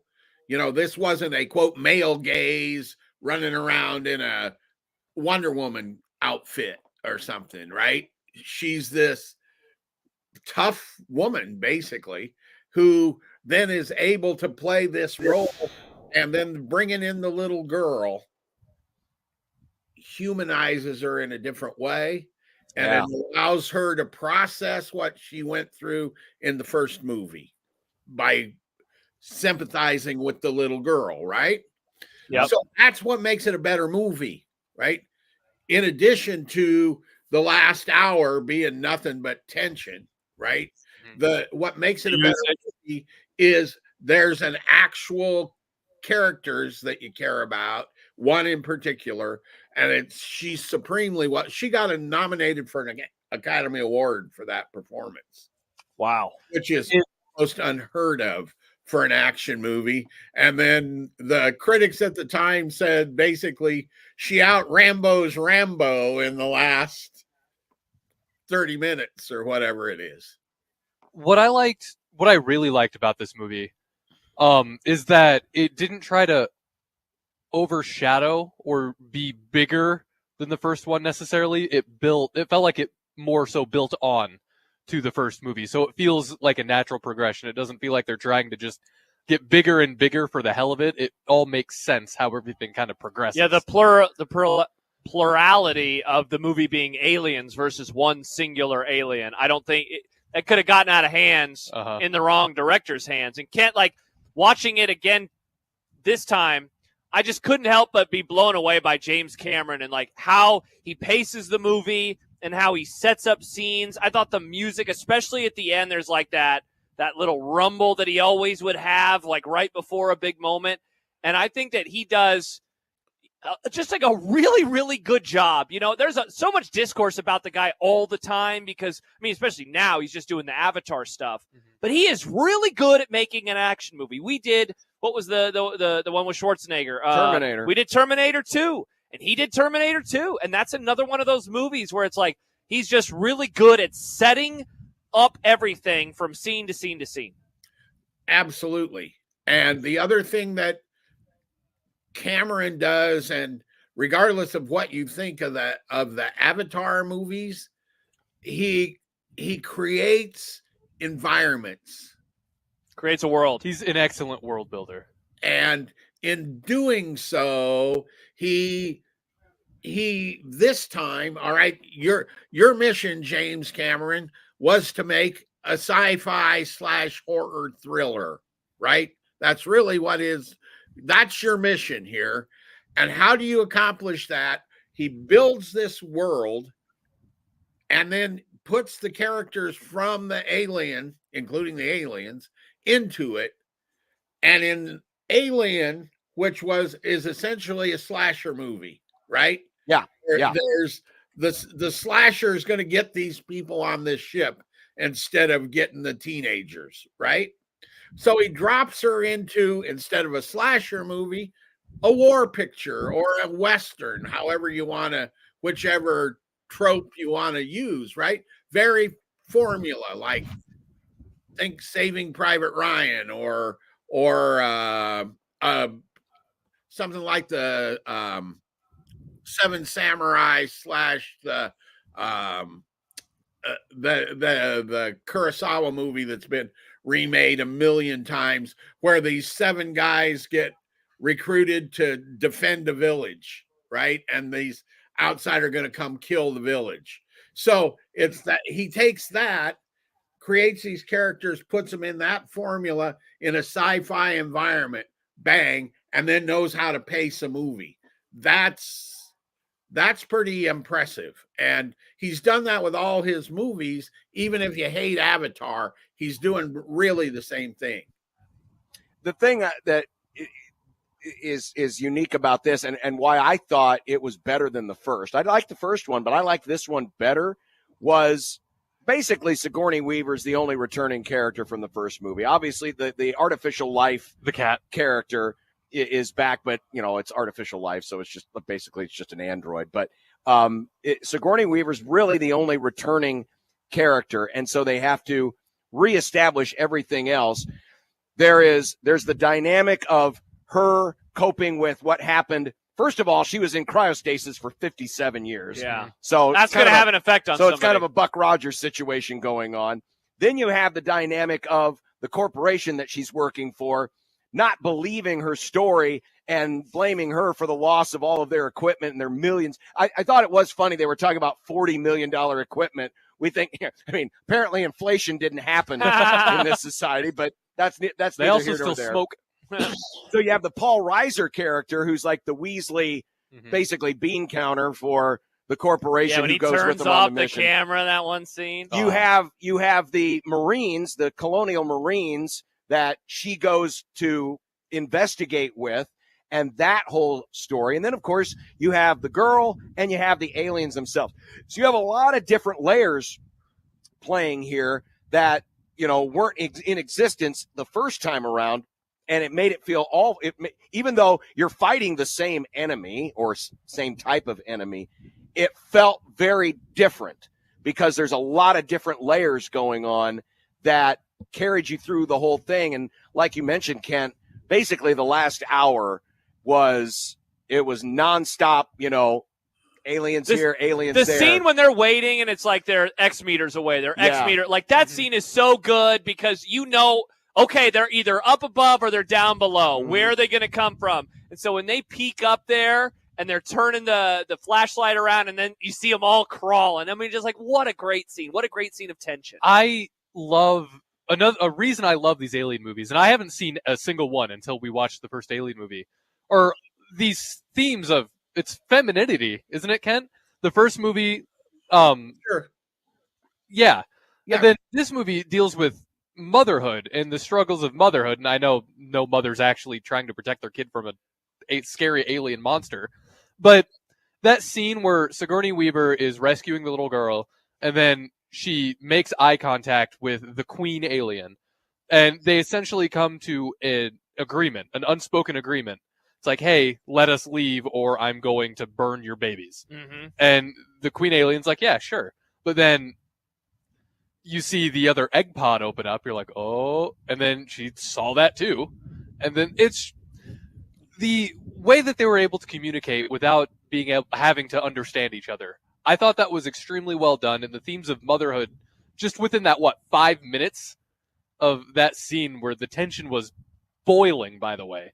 It was so good. And all the world building that they've managed to squeeze into this movie that fleshes out the entire universe and has implications that you could just study. It's like, oh, well, if this is like this, that must mean that these other dominoes have fallen somewhere along these last 57 years. You can just fill in those gaps. And I think that's brilliant. That's brilliant writing.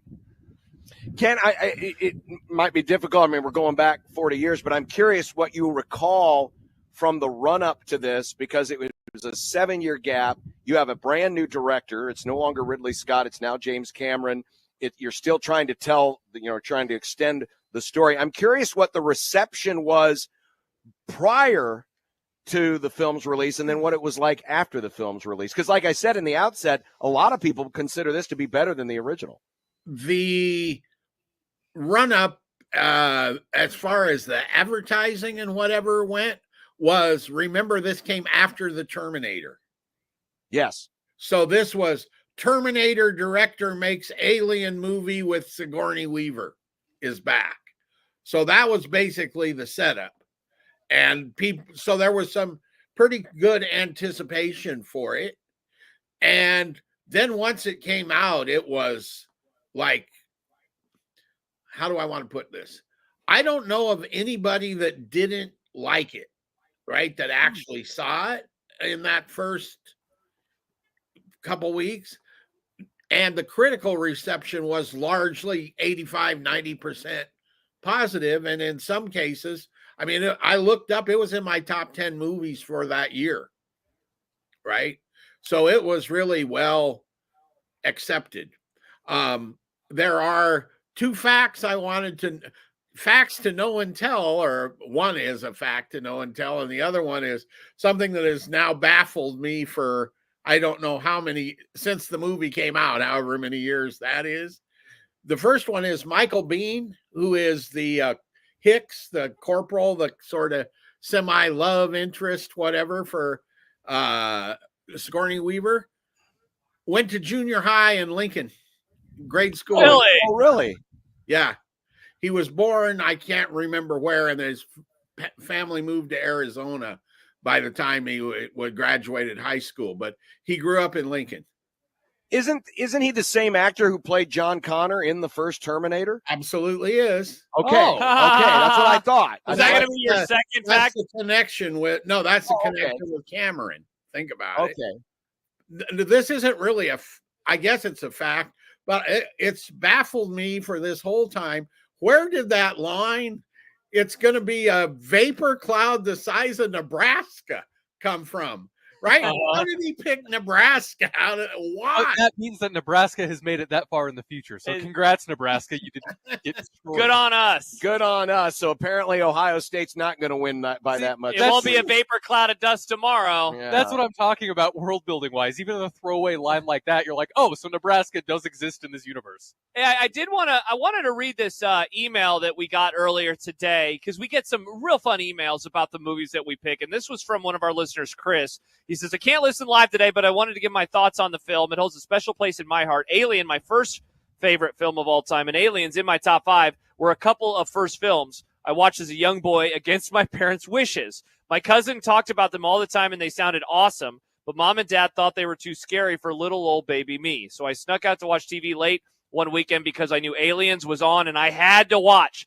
Everything changed after that. I fell in love. It was thrilling, captivating, terrifying, and had one of the greatest movie heroes of all time, Ripley, a strong, no-nonsense woman who didn't take bleep from anyone, but was also vulnerable and had a kind heart. The perfect heroine and one that is yet to be topped. Yes, even better than Sarah O'Connor in Terminator. James Cameron was on top of his game in this one. He took Ridley Scott's Dark Alien and found a way to make a worthy successor to the greatest sci-fi film of all time. He made real characters that you either hated or loved to see die. A dark setting where you really feel the desperation of all involved. It had a terrifying villain. It's everything I love about violent and action-filled cinema. I'm excited to listen to the segment later. With love, Venmo Chris. Nice. Yeah, that's a good way to describe it. And a lot of the... Are you trying to retire me? Pretty well written. I won't lie. Pretty well written. Also, this film had a ton of competition at the box office that year. Yeah. It finished 7th for the year behind Top Gun. Oh, wow. Crocodile Dundee, Platoon, who we saw a couple weeks ago, Karate Kid 2, Star Trek 4, and Back to School. Is Star Trek 4 the whale one? Yes. I like the whale one. I forget, is it the odds or the evens that were good? The even numbered Star Treks are good. So that's a good one then. Star Trek are good. Yeah. Yeah. Star Trek are The good. first one is okay, but Yeah, it drags until they get to V'ger. Yeah, the first one is really not great. Yeah, it's not. They spend 10 minutes looking at the outside of the Enterprise from different angles. Yeah, the first one didn't have the charm. Not that we're reviewing Star Trek Uh-huh. here, but the Sigourney Weaver Ellen Ripley character is so good because it's believable in a world that we can't experience. It's a believable character. I think all the characters are. They are. But I mean, she's obviously the common thread through all of these. Yeah. And the email mentioned the vulnerability, but there's also the toughness. She gets scared like the rest of them. There's the scene in this one where the little girl says, "I'm scared," and she said, "I'm scared too." So even though she's not a mother of this girl per se, she is the motherly figure. Yeah. She's a person. They wrote her like a real person. Yes. And it's not over the top and, Hollywoody. She feels real, right? She feels like if you dropped a real person into that situation, this is how a real person's going to react. Remember that she is a highly trained actress who has had Tony Awards or Tony nominations. I mean, she can act, right? And a lot of times you get in an action movie and people are cast not because they're great actors, but because they're action stars, if that makes a difference. This is a great actor in an action starring role. That's one thing. The other thing that helps her that people don't think about is the physicality, right? She's got to be believable with the physicality. She's 6 feet tall. That helps. She's big, literally a bigger, especially at that time, there weren't a lot of 6 feet tall women, particularly acting. Correct. And that I think there's that. And the way they set up the fact, I love how they set up the final fight scene where she gets into the lifter. They set that up early on when she's having to prove to the Marines, hey, I can handle myself. Where do you want this? And so they set up the final fight scene by showing that, she's good at operating this. So, because in a lot of movies, Chekhov's fighter. Yeah, but in a lot of movies, they wouldn't do that. And so when a normal Joe or normal Josephine, in the case of this, jumps into one of these things, they're like, oh, how are you going to know how to operate that? They set it up earlier by saying, hey, she knows what she's doing here, and that makes the final fight scene more believable. Another thing that I liked about that is she said that she was, grade 2 or class 2 certified? Yeah. That tells me that this company, 57 years later, is still using the same equipment. Because why wouldn't they be? They're cutting corners. Why? See, and that it's stuff. It's little touches like that adds to the world building, intentional or unintentional. Ken, something I wanted to ask you because I don't think we're ever going to get to it in Movie Club, but since the last new Alien movie came out, I've seen a lot of people go back and reevaluate Prometheus, which I remember when it came out, a lot of people didn't seem to like. I'm curious, have you reevaluated Prometheus? Do you think that movie is good now that it's been around? Do you think it's a good addition to the universe that these movies take place in? I didn't hate it when it came out. Let's start there. And I think that it has sort of aged into that where it's respectable into the when it came out. I think that really how do you want to say? I think strangely enough, this is the one of the few series where most of the movies really are pretty good. The fourth one, I think it is not the world's greatest movie, but you get beyond that, I think, and apparently there's going to be another one. Wow. Well, I guess we'll see when that comes out. When is it supposed to come out? Do you know? There's no date on it yet that I've seen. Okay. I know that new Alien movie that came out, a lot of people seem to like. I'd like to watch that one. Alien Resurrection? It was Romulus. Sorry. Yeah. Yeah, that one is decent. That was the one I was thinking of. So, yeah. I love this series. Josh, thank you for picking the first movie in this I do what I can. When you did, because I have found it's rare to find a thing that you love this much. And especially as the older you get. Exactly. I fell in love with these movies, and I want to watch all of them. I love this universe. Yeah. And it's unfortunate you didn't have a chance to see them in the theater. Yeah. I think that about so many of these movies, man, that we pick, I'm always like, man, that'd be so cool to see it on the big screen. This thing was terrifying in the theater. Yeah. Oh, I can only imagine. Just crawling out of the walls. I can imagine. And, and I think about this and like, if they made it today, even using the same effects and stuff they have, which I think Cameron did a great job with, this won the Oscar for visual effects. And I think he did a great job. But imagine this with the Dolby Atmos sound where it comes at you from all directions. And it would just be absolutely terrifying in the theater. Yeah. That is Aliens, streaming now. Hulu. No. Yeah, it was HBO. Max. Max is where I saw it. It was on Hulu. Hulu. It went on Hulu. It goes on Hulu next week.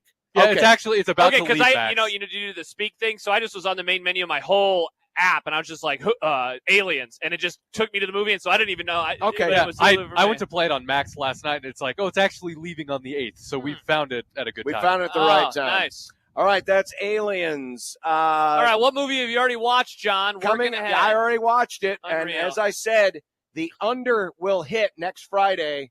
We're going to watch Valkyrie. Oh, with Tom Cruise. I've never seen this. I watched movie. this. It's about the plot to assassinate Mr. H. I watched this in high school because I think this one and Inglourious Bastards came out around the same time, and I liked one decidedly better. Amazon? Yes, okay. Amazon Prime. Okay. Valkyrie. The plot to assassinate Mr. H. Yes. Mr. H has been in the news this week. Yeah. He was also on that license plate that one time. He was. Watch it on Amazon Prime. Exactly. All right. Cool. All right. That'll be next week. Kent, do you have a score prediction? I'm going to go 35-17. Oh, that is more optimistic than I expected from you, Mr. Walgamont. Only because I think it'll be a lot of run the ball. And also, I don't think Ryan Day will run it up on Rule. That's another reason. That'd be nice. That would be nice. He'd be doing a big favor. Evil Kent, what is your prediction for tomorrow? I could see 52-38 or something like that, probably Nebraska. Now that would be an upset. Stunner. Oh, my gosh. You asked me earlier, someone asked me earlier this week, would they fire Ryan Day if they lost to Nebraska? If it happened 52-38, they might. They might can him. If it happened 52-38, they might. Because they're crazy enough. Yep. That would be a crazy game, too. Gus Johnson would probably lose his voice calling a game like that. He'd actually be excited about it, I think. Probably That'd be nice. All right. Well, Kent, enjoy your weekend, and we'll talk to you next week, and we'll review the plot to assassinate Mr. H. That sounds good. All right. Bye, Kent. Bye, Kent. Kent. Wolgabot of the Lincoln Journal-Star Movie Club this week. So what did Dan bring us? I was going to ask the same thing. I don't We'll know. have to find. It's more fried stuff. It looks good. Yeah. It And looks- Michael Severe is here. Hi, Michael. Michael Severe made it. Yeah. Oh, I like that watch. It's a nice watch. What's that? Alien was at Amazon 2 weeks ago. Oh, it was at the Alamo Theater. Oh. There you Oh. go, Nick. See, you could have seen it. I've seen some old movies at the Alamo within the last few years. I saw Goodfellas on the big screen. That was ridiculous. Pulp Fiction. It's like way better on the big screen. It really is. All right, we are live at Omaha, Roncalli, and we're counting down to a One Beer Friday. We've got our key party, we got predictions, and a whole lot more, and eventually it's going to be a high school football game played out here. Mm-hmm. But we're going to enjoy whatever this new thing is. It looks looks kind of hot pockety. It looks a little Maybe sandwich-ish. Some chicken. Looks I like think maybe I some see chicken in there. I think I see Yeah. some chicken. We'll find out during the break. We'll find out next. Stay right there. We're coming back right after this. It's Unsportsmanlike Conduct on 1620 The Zone.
Welcome back to Omaha, Roncalli, home of the Crimson Pride, where tonight they take on Louisville in the regular season finale in that sun.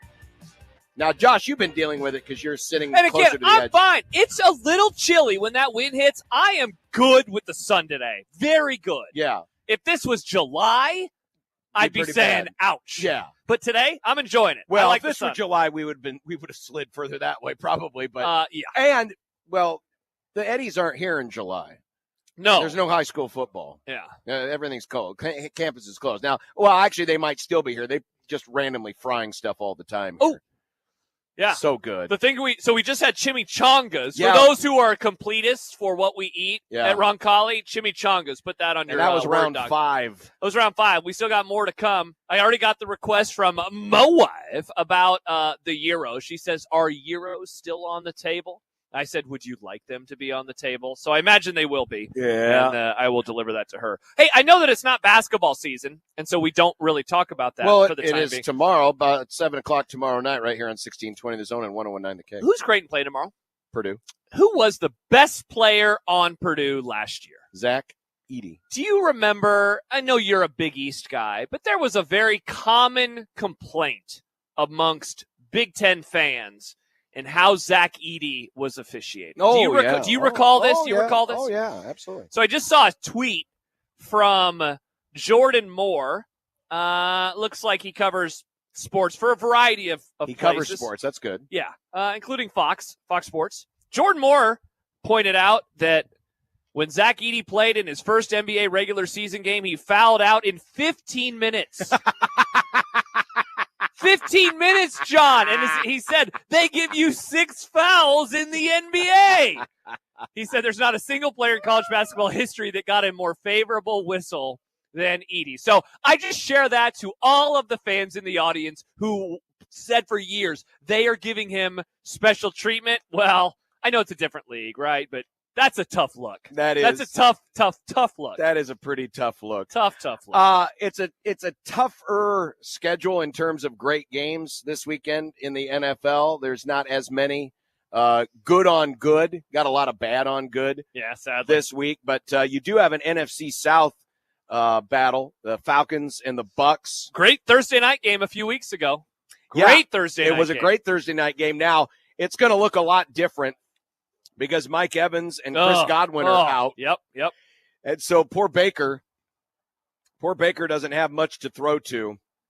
But that game will be Sunday afternoon. Yeah. Falcons are a 2.5-point favorite. Honestly, I'm surprised it's not even more than that. I know it's at Tampa and they're down 2 receivers, but man, that was a tough blow the other night. Yeah, for again, Tampa. the Godwin one especially, like Evans is going to be back, right? Yeah. At some point. Godwin, that injury happened so late, and the game is over, and now his season is over. Yeah, pretty brutal.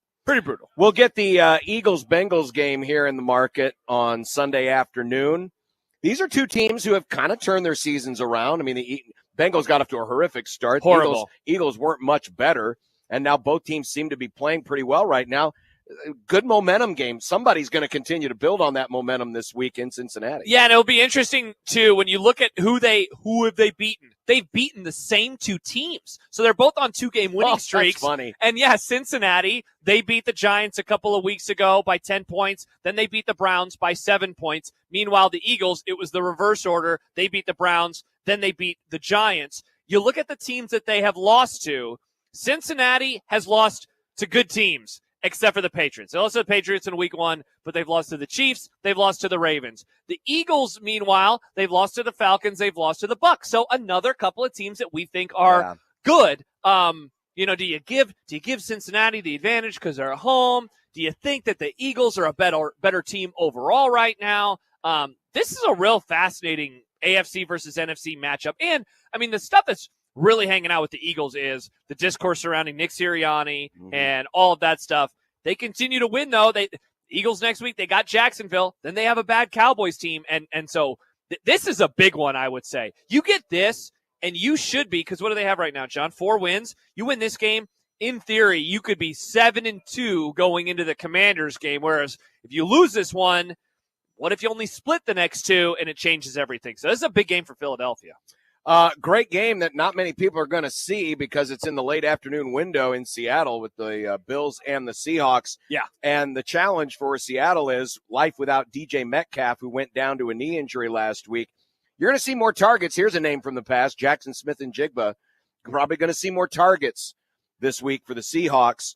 And, the Bills have been kind of a team to... Dude, they got off to a bad start again last week. They were, did. what was it, 10-0 that they were down? And it reminded me in a way of the opener versus the Cardinals. They got off to a bad start in that. And that happens, with them. It seems like every few weeks where they'll do this. They'll get off to a bad start. And then they'll just dominate the rest of the game. And so if you're just like looking at the final score, you're like, wow, they must have destroyed them. No, not really. I mean, it was weird early on. Yeah. Obviously one of the toughest atmospheres to play in the NFL. And you said it earlier. Big game for Seattle, given what's going on in the division right now. And just, it is wide open. But if you're the Seahawks, a win here would be so valuable for you. Yeah. So valuable.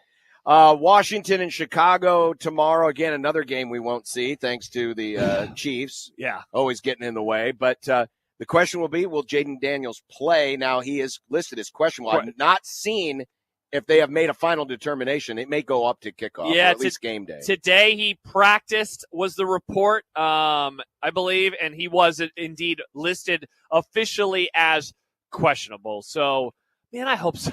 Like, what a fun matchup it could be, those two rookie quarterbacks that are playing good football. And, last week they played, they being the Commanders, they played the Panthers, and, the Panthers are the Panthers. So they dominated that game, but now they're going to go up in a weight class a little bit. On the other hand, man, the Bears, look at who they've gotten their wins against.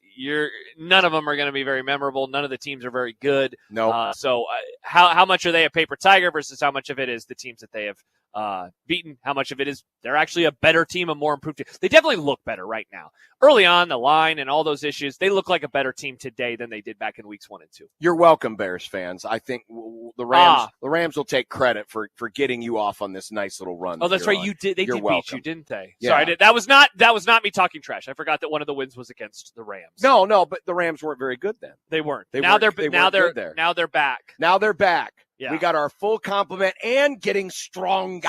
And of course, the main event that we're all looking forward to watching. Game 2 of the World Series after it got rained out on Saturday. They never say it rains in Southern California, but it did this weekend, and thus we will all be watching Game 2 of the World Series on Sunday night on Fox. All those words were wrong, John. It is Cowboys. Oh, my gosh. It is Cowboys and 49ers.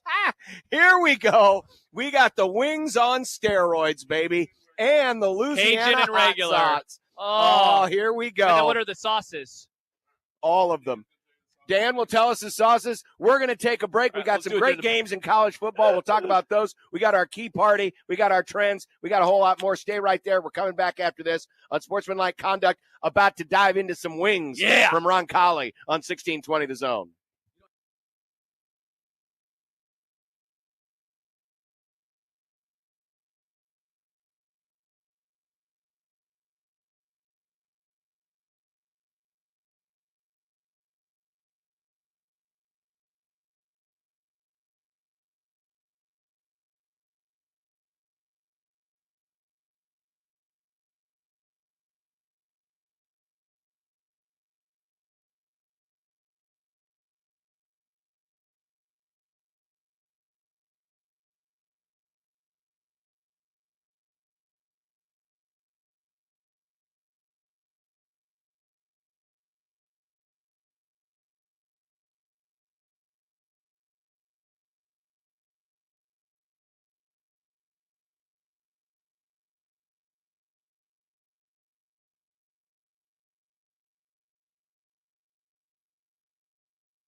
Oh, we are tearing those wings apart. Oh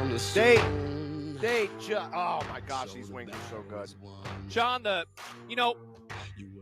Michael's talking about with somebody right now about wings and having them battered versus not battered. Not a whole lot of places you go to get wings have them battered. They're always just doing whatever, fried or grilled. Yeah. I love a battered wing, man. I love a battered wing, battered and sauced. Oh, so I do good. Too. So good. I do too.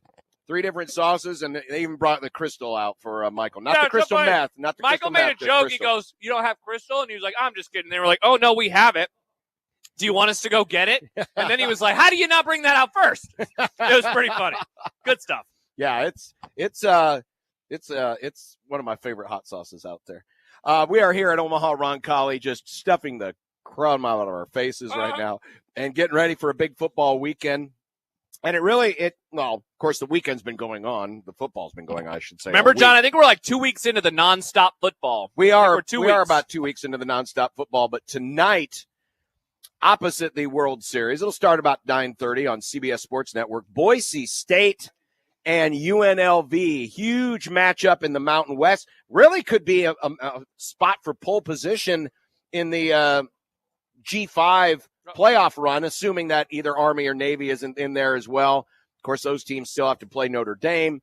But here's a matchup where tonight a name from the past may play a pivotal role. So, of course, all the talk's about Ashton Genty and how great he has been this year. But on the other side of the matchup, you got a wide receiver for UNLV by the name of Ricky White, who has been one of the best receivers in college football in the last 3 weeks. Since they brought in Haj Malik Williams to play quarterback, the greater emphasis on White's targets. He leads the country in targets. He leads the country in receptions. He's second in receiving yards. He's had huge games here down the stretch, and he was on pace to do the same thing last year in the Mountain West Championship game against Boise State. Had 6 passes, 86 yards in the first half, then got shut down in the second half. Well, that was under a different regime. Do you know who Boise State's defensive coordinator is? Oh, yes, I do. It is Chins. Chins. Yes. It's Chins. Uh-oh. Good luck, Chins. I watched you at Nebraska. I remember what happened. In all seriousness, Bill Connolly and his writer pointed out that the UNLV offense, remember the Sluka stuff a month ago? Mm-hmm. They have gotten so much better because now they have a quarterback who can actually complete his passes. Yep. But he mentioned the Boise defense, 74th in defensive SP plus coming into this game. Such a fascinating line. We talked about it a little bit yesterday with Todd Furman, where it's a short road favorite for Boise. This seems like, as you mentioned, either Boise is going to gain pole position of the G5 spot or wide open. Wide open. And it would get totally wide open if UNLV pulls off the upset at home. Oh, yeah. Why don't you just hop on the headset? Let's see. Plus, then I can eat. Go ahead. Ricky White also leads the country in punt blocks.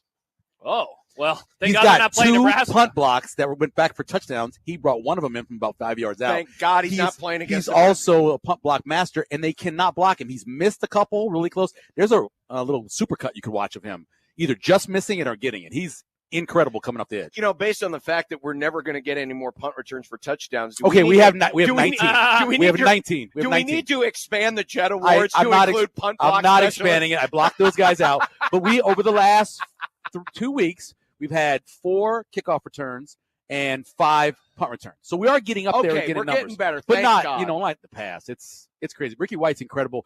Chins is actually winning over some people. Some of the gambling people I know who really? They think he's doing a great job. I'm surprised. I'll be curious to see how they handle him tonight. You know, if Chins can get this one done, his defense can get it done. Like you said, I'm rooting for Boise. I want to see them make it to the playoffs. It's a rematch game, though. I want to see that run play game. Again, though. Yeah. They'll probably play again. I want to see that run game in the 12-5 matchup. Yeah. Tomorrow, you're going to need some options opposite Nebraska and Ohio State. Oh, you monster. You're cold-blooded. Which game? Notre Dame Navy. Notre Dame Navy. Notre Dame Navy. You think blowout? You think blowout? Why? Look, I want you to look up Navy's schedule. Now, the one tough team you're going to see on, I believe, is Memphis. Yeah. Look how many yards they gave up to Memphis. I think it was like 7-11. It's a store and a yardage, I believe. They're going to get destroyed. And listen, I'm an Army guy. I don't hate on Navy. Oh, interesting. But they are, dude, I don't think that defense is going to be able to hold up. I think they can move the ball early on Notre Dame just because they're a little bit different. It's not just a traditional option, but I think they're going to run all over them. Well, Notre Dame, to your point, 7th in run, EPA per run. Yeah. Number 10 rush grade by Pro Football Focus. And like you said, Navy's run defense has been kind of average this year, and it's against mediocre competition. Yeah, so. I believe it's something like they played the number 102nd, 109th, 115th. Yeah. I mean, Memphis is, I think, within the 70s, and Memphis moved the ball up and down the field on them. Can it be a shootout, though? Can Horvath and get, because that Navy passing game has really added another element to their attack. You got to be afraid, though, of Notre Dame turning them over with that secondary. They turn people over. And I don't know if he's good enough to avoid that. I just see blowout in that. What do you give? Number. What do you got to give? It's 14, right? Or 14 and a half? It was 13 and a half. I think that's way too small. Or was it 13 and a half this morning? I think that's way too small. I think it was 13 and a half. And I think I remember asking Furman about this yesterday, if there was a chance for a Navy play if it can get above 14. Yeah, I just don't think if it's the matchup, And I don't think Notre Dame is great, but it's a perfect matchup when you balance them. And then look at Havoc. The Havoc in that one, too, the comparison. I just think comparison. 13 and a half, yeah. 13 and a half? Yeah, okay. That's tough. 2:30 tomorrow on CBS is Illinois and Oregon. I got a text from somebody, a friend of the Grum earlier, who said, am I an idiot for thinking that Illinois could really keep this game close down to the wire? I think they are. That's how I feel. I think they are. That's how I feel, too. I have watched a lot of both of these teams this season, and I know that the Walter, now head coach of Purdue, maybe that's why they were able to have success a couple weeks ago, but I can't get that game out of my head. With what happened for Illinois versus Purdue, Michigan's not a good football team. No. They won comfortably, but it's not like they dominated them front to back. Who's Illinois playing? The Ducks. And the Ducks play Purdue? They did. Did Purdue score? No. I didn't think so. And they flew all the way across the country, and it was a Friday game, so they got an extra day of rest. I know you're not supposed to do that whole comparison thing, but they have one point of matchup, and the point of matchup is disgusting. Yeah.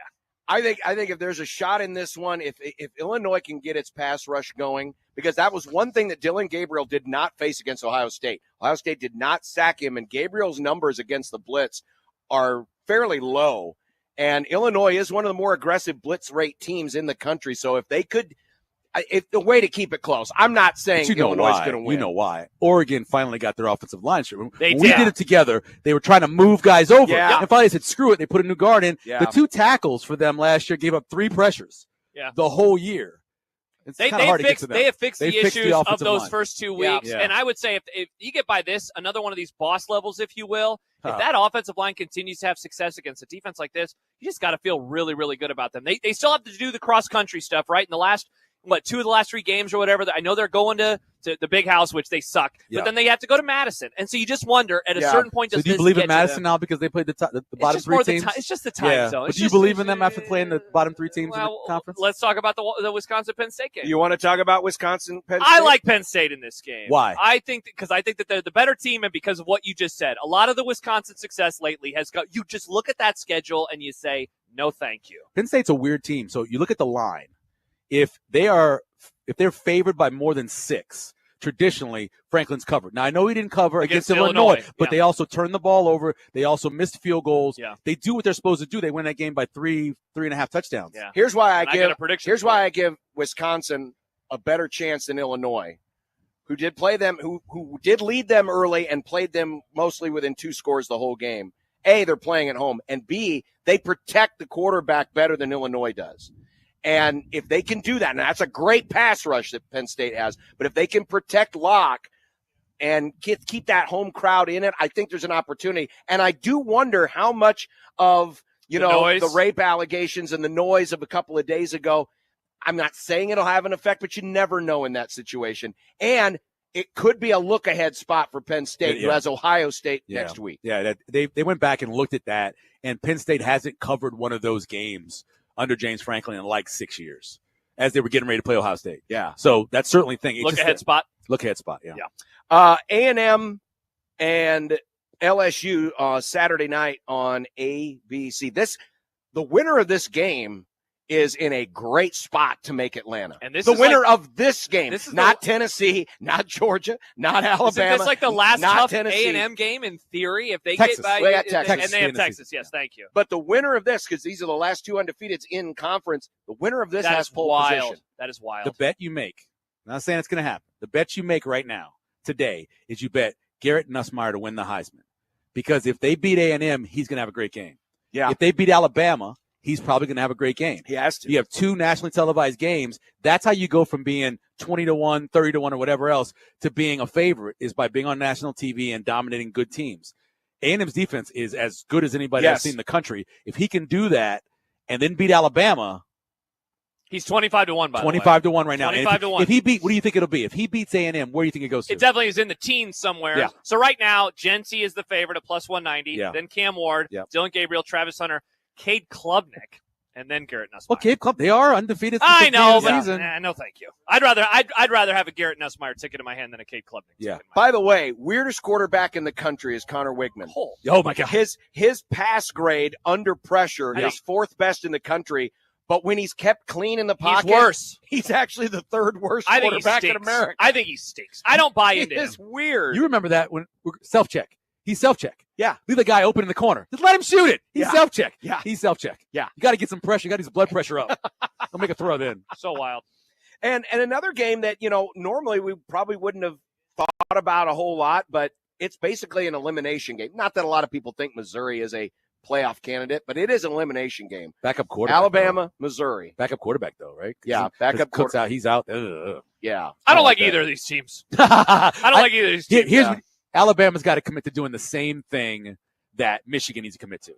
You got a quarterback who can't really throw. Remember before the season, we called him, he was a 3 outcome guy, right? Bomb, True out. incomplete, or run. Or run. Well, he needs to run. If Milroe needs to run, and that's how they win this game. That's how they win this game by 2 touchdowns. Well, and that's what you look back at the still last cover, 2 by the way, weeks, right? and the defenses have taken away the long ball. Yep. And that's why He looked Alabama is bad slowed down. last week. Well, ever since a young Steve Sipple said that he thought that Milroe was a top 5 pick, he's been horrible. He's been bad. Been horrible since then. Since that moment. He looks like he's regressed. He's just not. He's never been. If you can't throw the ball between 5 and 20 yards, I don't believe you can quarterback in the NFL. Yeah. He looks like he Theory did I last year have. before he got benched. It's a theory I have. And because Not a bad take. Thank you. because Michael's here, I have to mention Diego Pavia. Oh, Diego. Love Vandy Diego. playing at Yeah. home, a ranked versus ranked game against Texas on the SEC. And what's the network. number? What's the number? It is 18? I was going to say it's close to 3 touchdowns. It's like the last 4 times Diego Pavia has been a 20 or more point underdog. Not only has he 18.5. covered, he's won. 18.5. Remember last year? That dude has moxie. Remember Auburn. last year, Auburn, Auburn. whatever the reason is, if he's a favorite, they're not covering. They might lose. But if he's a big dog, that kid comes out to play. He comes out to play. Now, I'm not saying I love them this week. No. I love Diego. I don't love them this week, but if anybody can do it, he can do it. But this could be the week. This could be the drop dead week for Ewers. Because if he struggles again this week, the cries for Arch Manning are going to get so loud. And in the words of Obi-Wan Kenobi, you have done that yourself. What was he doing last week? Hold on now. He benched him. But we watched yours, right? Yeah. Was he not miserable? No, he was. Yeah. After he got benched, he came back in. Was he not better? No, he was also miserable. No, he came back in much better. He was drove fine. 2 touchdown drives. Listen, One of them started at the 8-yard line. he scored, didn't he? Listen, Come on. sometimes you got to say, son, go sit your ass down and watch. And then he came back in, and he played better. I'm not. Sark saw one of the greatest. Who's the greatest coach of all time? Interesting how Michael's okay with benching some quarterbacks, John. Well, but bringing him back. Yeah, I'm cool with sitting the guy down and bringing him back in. Right. I'm all about that. So who did Sark coach under? Nick Saban. Did Nick Saban ever do that? Yeah, he did it once. He's done it a couple times, right? Yeah. I have no problem with it. They know that Arch, the team, as long as the team knows, as long as the guys in the locker room know that the That's man, a great point. That's all you need to know. And here's the crazy part. Can Vanderbilt rush the passer? That's your question. Because if Ewers is getting pressure because he can't really move, he struggles. But if he's going to be standing back there, he's the opposite of the other kid you're talking about. He's not self-check. Yeah. You leave him back there without pressure, he's going to kill you. All right, so there's a great slate of college football games, but coming up What's next. the grade? We gave it an A-. A-. All right. Yeah, look at John. Finally. I know. It's nice. Finally coming around. Finally. Finally. I have standards. Finally, the John has learned grading system. I know grading. I have standards. You don't grade well. All football is good. You but grade like some- Sister George but some- Pussatary. Hey, my listen. 8th grade teacher who Listen. gave me a C. That gave you C and probably wrapped your knuckles with that ruler. No, she hit me in the head with the ruler. It was a different This time. woman didn't play. How many This times- was the 80s, how many man. rulers did she break? She over broke a you? couple over How me. many But rulers you know, did she I break over that accidentally hard tripped head her. of yours? I absolutely tripped her one time and she fell down the stairs. She never liked me after that. I don't know why. It was a bad situation. What do we got here? More fried food. It looks like we have some cheese curds. Cheese curds. I'm going to have some more wings during the break. Cheese What are curds those? and cheese balls. Jalapeno cheese curd? Jalapeno? Cheddar balls. Cheddar ball. Garlic. We got to get going, folks. We're going to eat some more, but we will be back and we will have more as we'll One take Beer a look. Friday. We'll take a look. Yes, it's One Beer Friday. Perfect time for cheese curds on 1620 The Zone.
would be nice to have a boat. Throw. It would be nice to have a boat. Throw. It would be nice to have a boat. Throw. It would be nice to have a boat. Throw. It would be nice to have a boat. Throw. It would be nice to have a boat. Throw. It would be nice to have a boat. Throw. It would be nice to have a boat. Throw. When you're gone.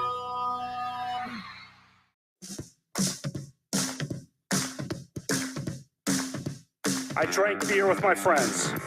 Sometimes I had too many beers. I liked beer. I still like beer. Had beers, have some beers. One beer, drink beer, drinks beer, drank beer, and drinking beer. Upstairs, downstairs, where was it? I don't know, but I had one beer.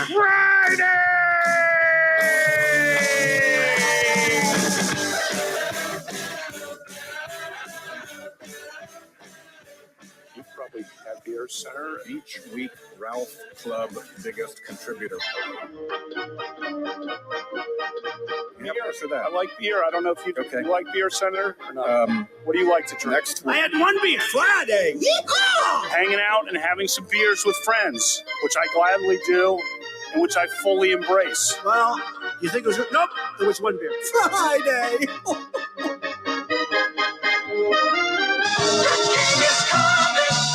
Let's hear the chorus. When you say put, you say it.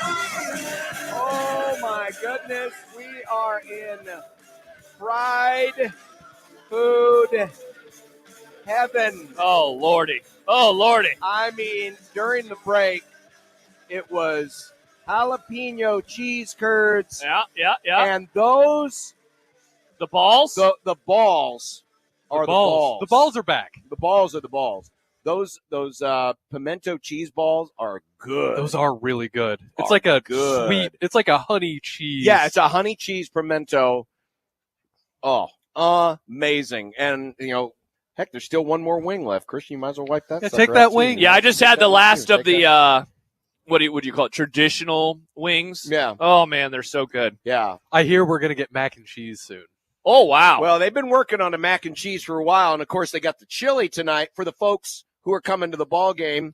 Final regular season home game against Louisville, Roncalli. We're at Roncalli, home of the best concession stand in the state, where they treat us like kings. And, oh, by the way, it's a One Beer Friday brought to you by Cross Strain, makers of Cornhead Lager by 1890. So that's what we are enjoying on this One Beer Friday. Thank you to Cross Strain, and don't forget, you can win a $25 gift card to Cross Strain.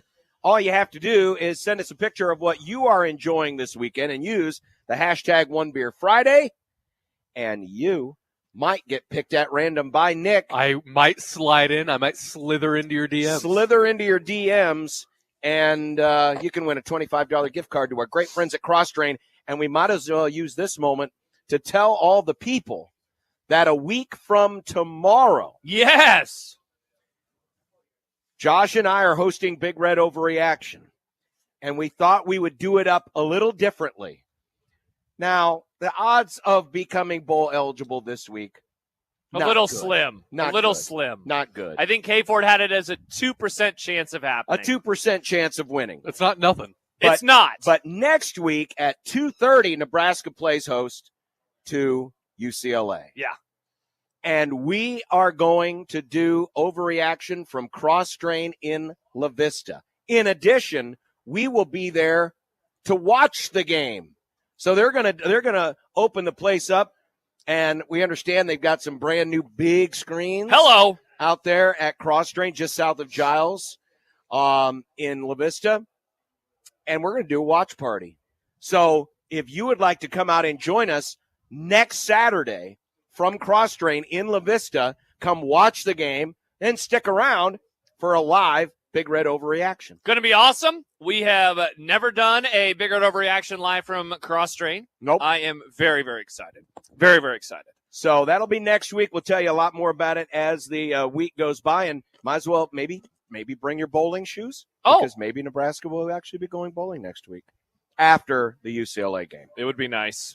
Yeah, it would be nice. We're going to get to our keys to the game this hour, obviously, our predictions and a lot more. But we asked this question earlier.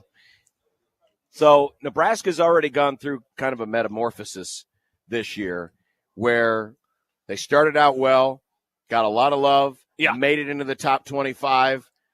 People were talking up Nebraska, and then things took a different turn. We've quoted the K Ford numbers. This has been one of the most slumping, I guess you could say, teams in college football in the last month in terms of the difference in the power ranking. They're near the bottom of the country in terms of the decrease in their power ranking from where they were. They're now projected to win 6.4 games according to K Ford instead of, at one point, I believe it topped out at 7.5, 7.6, somewhere in there. It was definitely in the upper sevens at one point in time. Like cookies now. Cookies? I'll take one. Go ahead. I'm taking one. I got to make up for I smushed the frosting. I got to make up for last year. All right. And cookies for all. Cookies for all. But is there time in these last 5 games for Nebraska to change back? Right? So we've already seen them go from good to where they are now, whatever that metric is. Yeah, mid to below mid. Can they get back up, even if it's not at the same level that they were at, but can they turn their season around? Does this schedule and the way this team is playing right now, does it lend itself to another change, another turnaround midseason? Depends on how you feel about the rest of the schedule and the opponents that are on the schedule. You know, think of, okay, so we have dealt with a little bit of whiplash inside of the state when talking about Nebraska football this year. Yeah. Think of the whiplash that USC fans have felt. Where coming into the year, it's like, we'll see. Maybe Lincoln Riley's going to have to make some more changes. They beat LSU. They play way better defense, and it's like, oh, my gosh. I think they had a shutout in their second game of the season, and since then it's lose, win. And Lincoln Riley is being an idiot with the media. So, how do you feel about them? We just talked with Michael about Wisconsin. How do you feel about Wisconsin football right now? Are they this better, improved team, or were they able to take advantage of some lesser competition? And then Iowa, I think I said it last week, watch out for Iowa as a potential dark horse playoff team, and then they lose to Michigan State. Yeah. And so, in a way, it's going to come down to how Nebraska performs. These opponents, in a vacuum, you could talk yourselves into them winning any of those games. And I don't even think I mentioned UCLA in that little diatribe. You could talk yourself into winning any of those games. I could talk myself into them losing any one of those games as well. And so I think that it makes for an opportunity, certainly for them to do it. But we'll see if they're actually able to do so.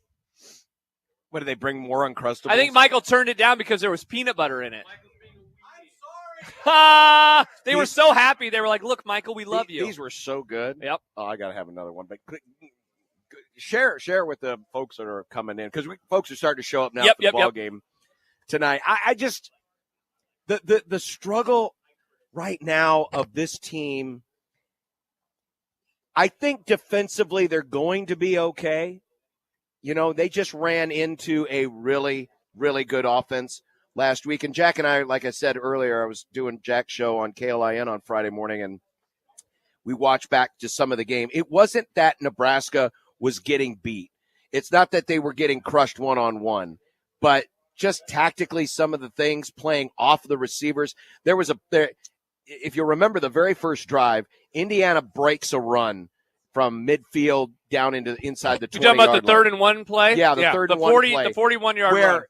It was, they had the play covered on the sideline, but he makes one cut. But they over-pursued. Yep. Bullock kind of took himself out of the play, found the cutback lane, got down the field, 30-yard gain, got him inside the 20. But on that same drive, they got a holding penalty on first down, so they had a 1st and 20.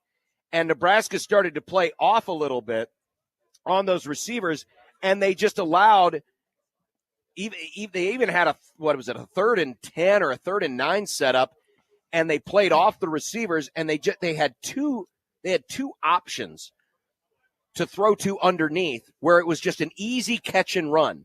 And they were able to get the catch and run and get it to within 4th and 2. And, of course, Indiana was going to go for it they go for it, they convert. But I think a lot of what last week was, there was a little over pursuit. There was, I think, some soft playing on the edges and probably fear of getting beat downfield. And instead they gave him easier plays. And how many times did they drop back and the receiver with 8 yards of distance between him and the cornerback would run around, sit on the sideline, great shoulder throws, by the way, from Rourke, and they're picking up these yards easy peasy. Yeah. They did that too often when the game was still in doubt early. Yeah. So I think the defense will be fine. I think the defense will be okay. Now tomorrow is a whole different story because you're basically playing a better version of Indiana with NFL caliber players. Yeah. All the way. way Maybe across. A worse quarterback, oddly enough. Could be. But better everything else. Yeah. Better receivers, better runners. Better at everything else. I mean, honestly, Howard's more of the sum of his parts. He's able to basically do what he needs to do because he has such great players on the perimeter. He's got great running backs behind him. He's got a really good offensive line. So, yeah, tomorrow's not going to be a great day to judge it, but I do think Nebraska can make a statement by how they play, by the attitude they carry into the game. This is not a game to look at the scoreboard. This is not a game to worry about what the end result is going to be. This is a game for pride. I call it a for love of the game type of game. Yeah. Where you're out there to play football because you love playing football. And this is an opportunity, as daunting as it is, to set yourself up for the final 4 games. Because whatever happens in those final 4 games, that's going to determine the fate of this football team. A, can they make a bowl? B, can they look like they've made discernible progress? C, can they overcome adversity? Because that's the one common thread that Nebraska teams the last few years have not been able to do. They have not been able to overcome adversity. Well, last week, as adverse as it's ever been in the Matt Rule era, what we anticipate may happen tomorrow will just add to that. It'll be understandable, but it'll add to it. But how you respond from that, and I think that response can actually start in the game tomorrow by how Nebraska plays. Don't be stupid. Be aggressive, but don't be stupid. Yeah. And fight.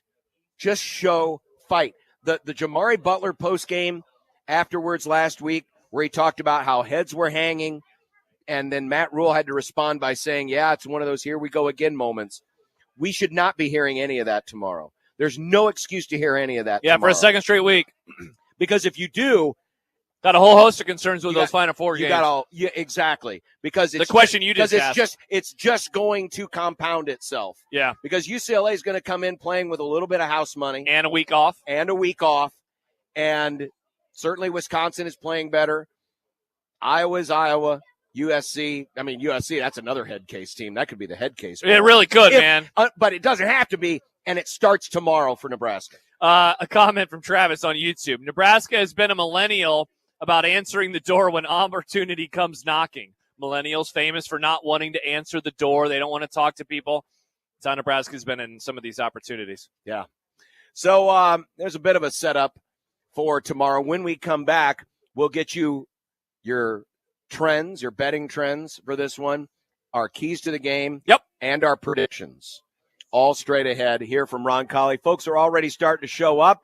They're already getting their food game right. Oh, yeah. I'm going to enjoy another one of these Uncrustables because these were really, really good. And I'm getting my beer game right because it is a One Beer Friday. Brought to you by Cross Strain, makers of Cornhead by 1890. We'll be there next week. Yes, we will. And maybe to celebrate a bowl eligibility game. But yes, we will. Could that game happen tomorrow instead? Let's find out. Let's find out next with our keys to the game. Coming up from Omaha, Roncalli on 1620 The Zone.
best time at your party.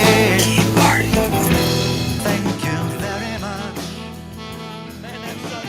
I was just going to say. I got to pull down my hat so I'm not staring straight into it. Is this the sunniest it's ever been for us on the show? I mean, like, I know in the summer, we've done those shows at Miracle Hill in July, but this is hilarious because, I mean, we are staring at it. Yeah, we are. And again, it feels nice on a chilly day. It does feel nice. It's a beautiful night, though, for football. It's a gorgeous night.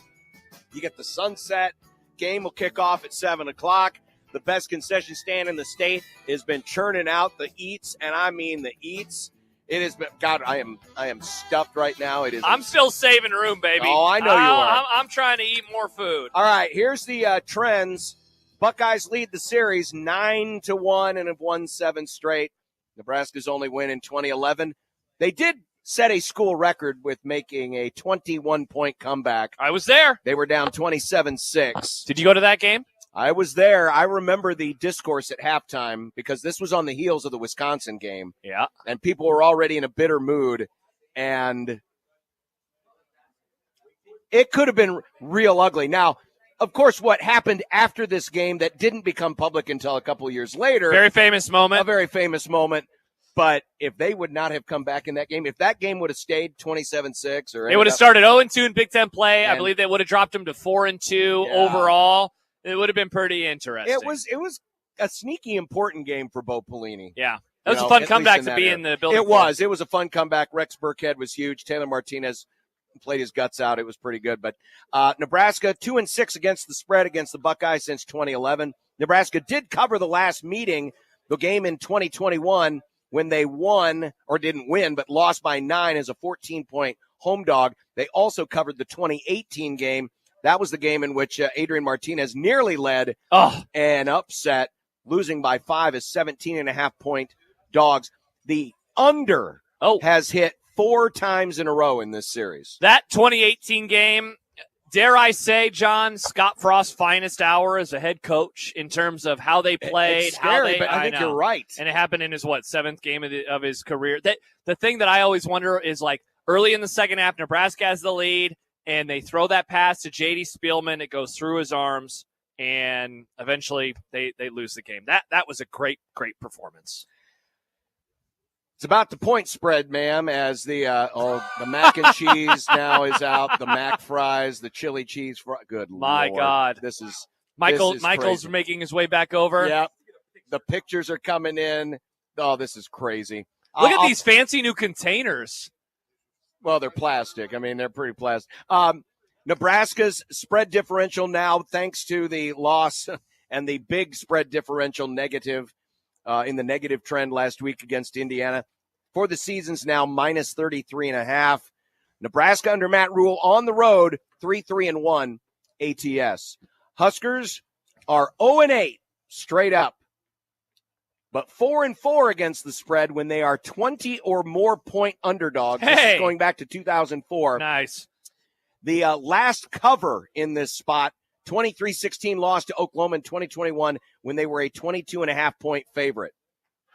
Want to thank Jimmy from Dallas for this number. Oh, yes. We have been wondering about Nebraska's huge dogs. What's the biggest underdog they've ever been in a dub? The last time Nebraska won as a 20-point underdog, or 20-point or greater underdog, you have to go back to 1958. Nebraska beat Pitt with Mike Ditka 14-6. The Panthers were favored by 3 touchdowns.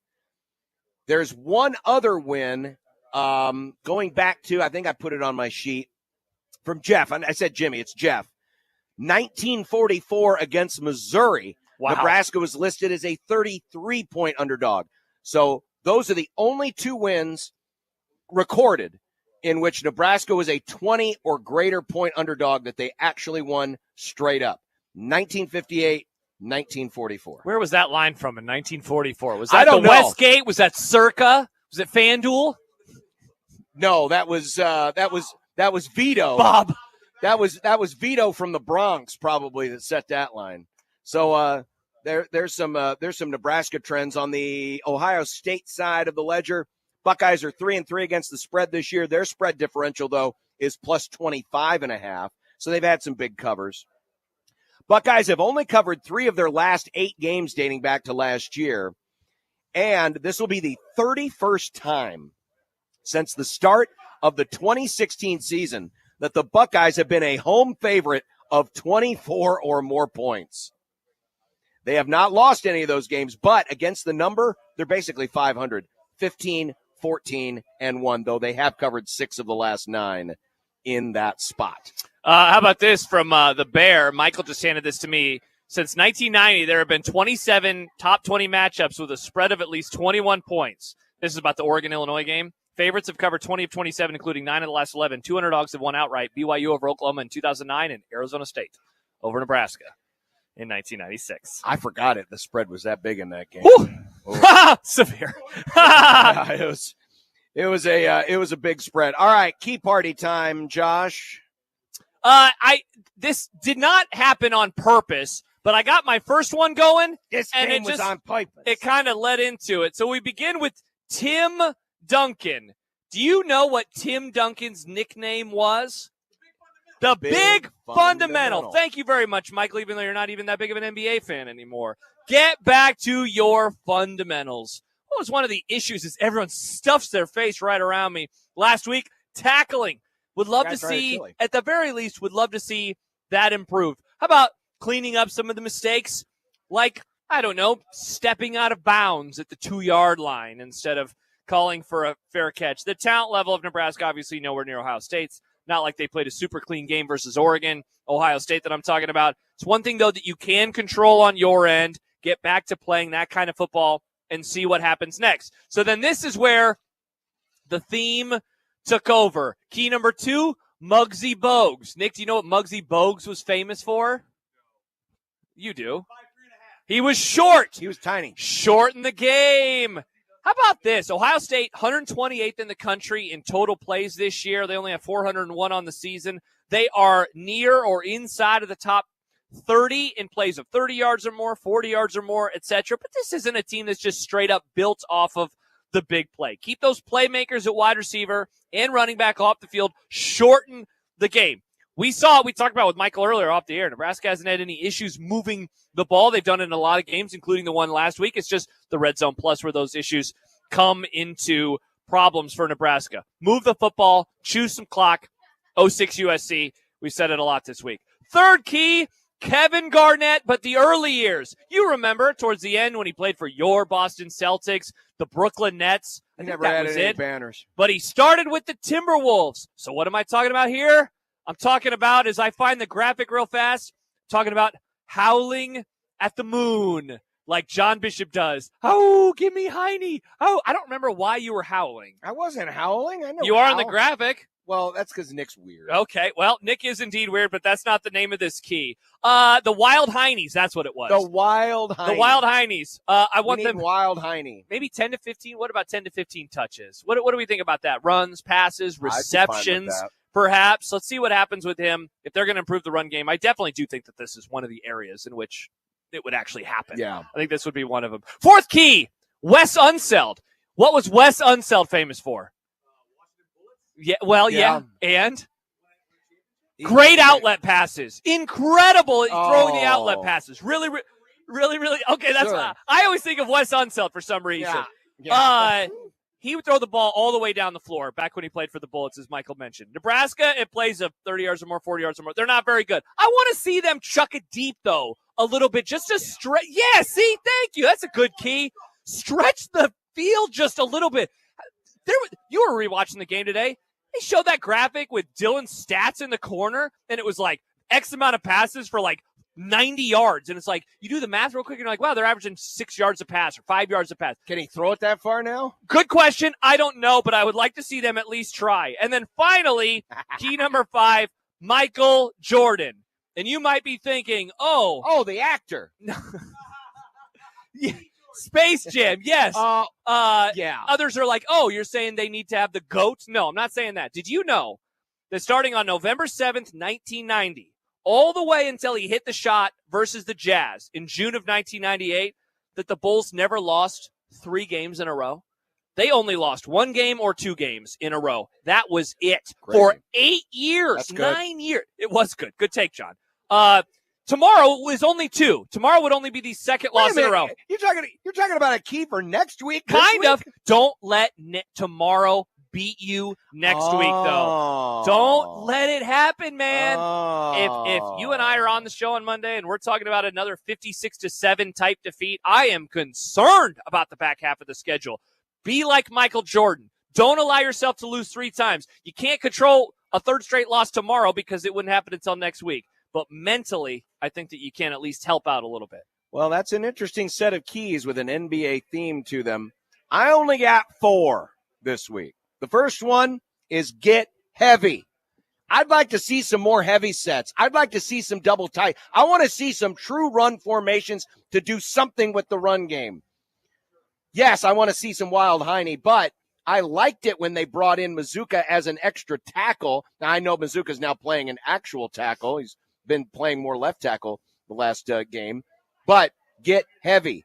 I want to see some double tights. I want to see some Liebentritt. Get Liebentritt in the game. Heck, where's Bo Richter? Yes.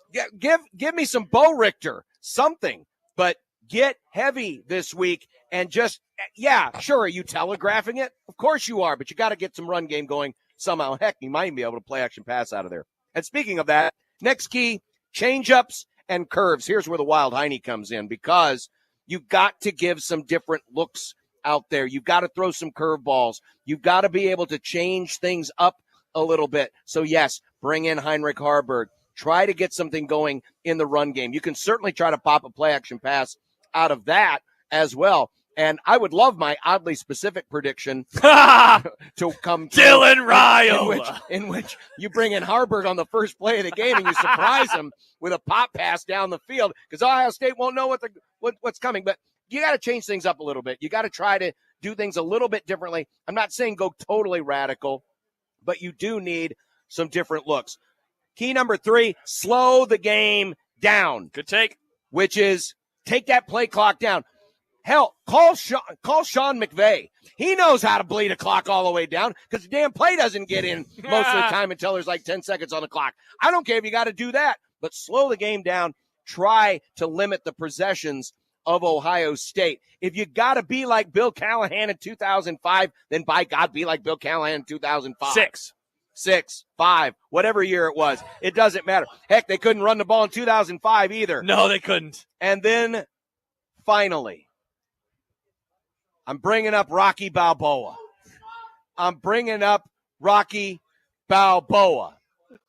Because this is a Rocky Balboa game. If you remember the Creed fight, the first Creed fight. From the movie Creed? No, from the movie Rocky. He's faster than you. He's more athletic than you. He's a better fighter than you. He punches harder than you. Everything Ohio State does, they do better than Nebraska. Everything. You're not going to out-talent them. You're not going to out-physical them. You're not going to outspeed them or out-quick them or anything. But there's one statistical measurement that cannot be measured by numbers, and that's what Rocky had. He had heart. He had determination. He was white, but he was willing. He was willing to punch and take a punch and keep fighting, keep moving forward. You got to keep moving forward. But the determination, the guts, this game should be about wanting to go out and hit somebody. Most of these kids got into playing football because they love the physicality. They love the violence. They love to hit somebody. Go out there and hit somebody. In the words of Duke, we got to create some hurting bombs. Go out and hit somebody on Saturday. And don't be afraid to take a hit. And don't worry about the scoreboard at the end of the day. Make sure that if Ohio State wins this game, that they earn their trip to the trainer's office, because they're going to feel it the next day. This is why you wanted to play. And remember, at the end of Rocky, he lost the fight, but he won something more larger and more important, and that was self-respect. Go earn your self-respect back tomorrow, and the rest of the season can take care of itself. Looks like we're on the same kind of vibes today. Yeah, the vibes aren't good when you see in predictions. Yeah. Yeah. It's bad. Yeah. Unlike the Rocky fight, I don't think this is going 15 rounds. No. I don't think It'd be a lot cooler if it did, though. Oh, it'd be great. Because remember, our friends will give us hats if it goes 20 into hats. Yeah. 20 free hats. I'm all in. Yeah, me too. Yeah, these are Mitchell's hats. Yeah, Mitchell's awesome. These are great hats. Mitchell promises if Nebraska wins, he's giving us 20 hats to give away. But if it goes to overtime, we'll get 10. So let's at least get it to overtime. Michael, Andy says we need a 25th anniversary show hosted by Michael and Kevin. Prefer a Friday with movie magic. You want to come back and do a show with Kevin? No. Probably wouldn't. You're probably right. Hang on. Look, we've had so far Bud Crawford. Right? He came in there, spoke to the team. Yep. Things went really well. Yep. They've had all these people come in. They had Ndamukong Suh come in. Yep. The only way they win this week is to have this man come in and give a speech. I don't think this is going to work, but does this work? I hear it a little bit. You have me turn it up. And keep moving forward. How much you can take and keep moving forward. That's how winning is done. Exactly. That's all you need. You need Rocky Balboa to come in and redo that speech, and Nebraska go out there, and they will lose by less. Never mind. They will not win the game, but it will be close. It'll be close. It'll be close. It'll be close. The battle cry of Scott Frost. All right. What's our predictions? We got a ton of them to get to. Let's do it. My God. The chili was awesome. The mac and cheese. So good. We got Chili the fries. Chili So cheese good. fries. Chili cheese fries. Oh. Man. Come so good. one, come all. Come eat some of our food, Yes, please. yes, Help us. yes. Help us. Help. Yeah, we're waving the white flag here. We're surrendering. We'll be back and get you to our predictions as we get to a week wind down after this on 1620 The Zone.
Ladies and gentlemen, it's time for predictions.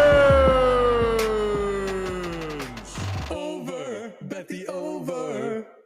Vikings in the over, bet the over. About the dystopian world and no music. Hey, we're back. Hey, we're back. We're back here at Omaha Roncalli, where we have enjoyed the best food ever, and now it's time for predictions.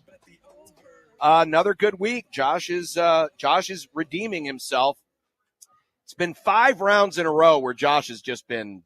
I've had a rough one. Bad. Yeah, I've had a rough go. But now he's in the fight, and he's got a 3-game lead. Nick, we all had pretty average weeks. Josh was a little bit better. But classic me. Yeah, classic you. So that's where we are. Joey, if you would do me a favor, or are you going to run the slideshow? I got it. I got it. All right. I can. I got it. Yeah, that works. As long as you guys can run the slideshow. Yep, I got it. World Series Game 1 tonight. You got Flaherty for the Dodgers. You have Garrett Cole for the Yankees. Josh, who wins Game 1? Give me the Los Angeles Dodgers. They get it done and go up 1-0. I've watched a lot of Yankees baseball this season. Yeah? And they don't lose often when Garrett Cole starts. Okay. So give me the Yankees. All right. I think this is the game the Yankees get. I think Okay. if there's a game they're going to get in L.A., this is the what in the world? Whoa. Awesome. God, this is crazy. These guys, they're giving us everything. Out They here. really are. I'm going to go Yankees. I'm going to go Yankees tonight in Game 1. This weekend, will either Aaron Judge or Shohei Ohtani hit a home run? The outline on these ones, Nick, is it's bigger and bigger. I very much appreciate that. You like Aaron Judge just in the corner there? Peeking around. Hello. Who you going with, John? Yes or no? There are 2 games this week. I'm going to say no. I don't think they either of them homer this weekend. I'm going to say yes, and it's going to be Shohei, because Shohei has a better track record in the postseason with homers than Aaron Judge does. I love bucket hats. As long as somebody's on base, because that's apparently the only time he's going to get a hit, is when someone's on base, which is great, because that means you're producing runs. You guys are, what did Nick say, yes or no? Yeah, he took yes. Yeah, Yes. I'm with Nick on this. It's going to be Shohei. I stand with Nick. Of course you do. College There's football 2 games tonight. Boise State, we've got the line at 3.5. Oh, you want me to look at the updated lines? Well, let's just stay with the lines we have on here. Why'd you point at me? What did I do? You go first. Oh. Boise State, UNLV tonight. We do this every day. Boise State. Good Lord. We don't do this every day. I point at you. No, every week I do this. I point at you. I'm with Nick on this one as well. Boise. Oh, man, do I want to go for the point here? Or do you want to go for the loss of a point, John? I'm not going to be bullied. Hey, I know you're from Louisiana, Michael. But I'm going Boise on this one. Ashton Genty rush yards over under 190.5. Can you believe that's the actual prop? Dude, is he going to have that's that a real number? Is he going to have that sledgehammer when he runs? Well, probably not on the field. That's illegal. That's assault, brother. I'm going to go no. I think he comes up a little bit just short. too high of a number. I'm going to go under. I agree. That's too high. Dang it. Wow. Sorry. No one's going to steal a point there. Coming up tomorrow from MetLife Stadium in East Rutherford, New Jersey, Notre Dame is a near 2-touchdown favorite over our Navy. I'm with Michael. Give me Notre Dame to win and cover. I'm going to agree. I'm going to take the Irish. I would love to Here see come our the Irish. I would love to see our Navy win, but America's coach, Marcus Freeman, gets the win and the cover. Because he represents America, he's average. That's what John was going for. Yeah. Obama was president for 8 years. He didn't lose to Northern Illinois, though. I don't want to be boring, but I agree with all of you guys. Boo! All right, BYU, 2.5-point dog, believe it or not. Oh my God! At UCF, BYU. What is this? What's this graphic? So the Hello Kitty thing. I don't have time to explain it, but look up UCF Hello Kitty. Wild story came out of that school this week. This was not to give away the end of a podcast, but this was the best bet that they had on Bet the Board. I'm going with them. I ride with Bet the Board. UCF. Ditto. Seriously. What is Ditto. going on here? Ditto. What are you doing? I'm going to take the Soakers. Nice. That's BYU. All right, John. so you're going to ride solo on BYU. LSU plus 1.5 at Texas A&M, Nick. Trev will do it. Trev will do it. A&M. Man, I hate this game. I hate this line. I don't know what to do with it. Michael's talking to somebody. I guess I'll go Aggies. Don't feel good. Oh, just stop looking at Michael for your answers. I needed the answer here. You know what? I was gonna go A&M, but I think I can get a point here. I'm gonna go LSU. Go Tigers. I'm gonna change the pick. Gobble. Penn State 6.5 point favorites at Wisconsin. Give me Bucky in an upset. Wisconsin. The wrong team is favored. We are tone deaf. Wisconsin. Give me Penn State. The right team is favored. I have to believe that that weird event has to affect them somehow. That really event. weird thing. The good news is James The tone Franklin's used to deafness. that. So, give me the Badgers. The wrong team is favored. wow. All right, 2 people with Wisconsin. NFL Falcons 2.5 point favorites at Tampa. I like Atlanta. Give me Tampa. A little revenge, even without those guys. Give me the Bucks. I'm still weirdly high on Baker Mayfield at Tampa. Listen, I don't like picking against Baker either, but I think the loss of let him bake Godwin and Evans too much. Falcons. Okay. Eagles plus 2.5 at Cincinnati. I know the Eagles haven't been good, but the Bengals have been kind of assy too, haven't they? They've been playing better as of late. Yeah, but again, remember, they kinda look like themselves. they both have 2-game winning streaks, and they're both against the same teams, the Giants and the Browns. Mm-hmm. Give me the Eagles. I'm going with the home team. Give me the Bengals to win this game. Yeah, I'm going with the Bengals. Bears and Commanders, we don't know yet if Daniels is going to play. Yeah, the line is Bears -3. Vegas knows. Give me the Bears. Yeah, the Bears. The Bears. He's questionable. They say he's questionable. Ugh. John? What are you doing? I'm taking Washington. Oh. Because of their uniforms, right? No, right? No, their uniforms are terrible. They're awesome. Those black uniforms are terrible. John doesn't like the black uniforms. Interesting. What are you talking about? I just picked Marcus Freeman. Longest Ohio State play from scrimmage. Yeah. So we can't blame the special teams on this. Can't yell at Ed Foley for this one. Longest Ohio State play from scrimmage, over under 59.5 yards. Under. Over. I'm going to go under. Tony White gets it done.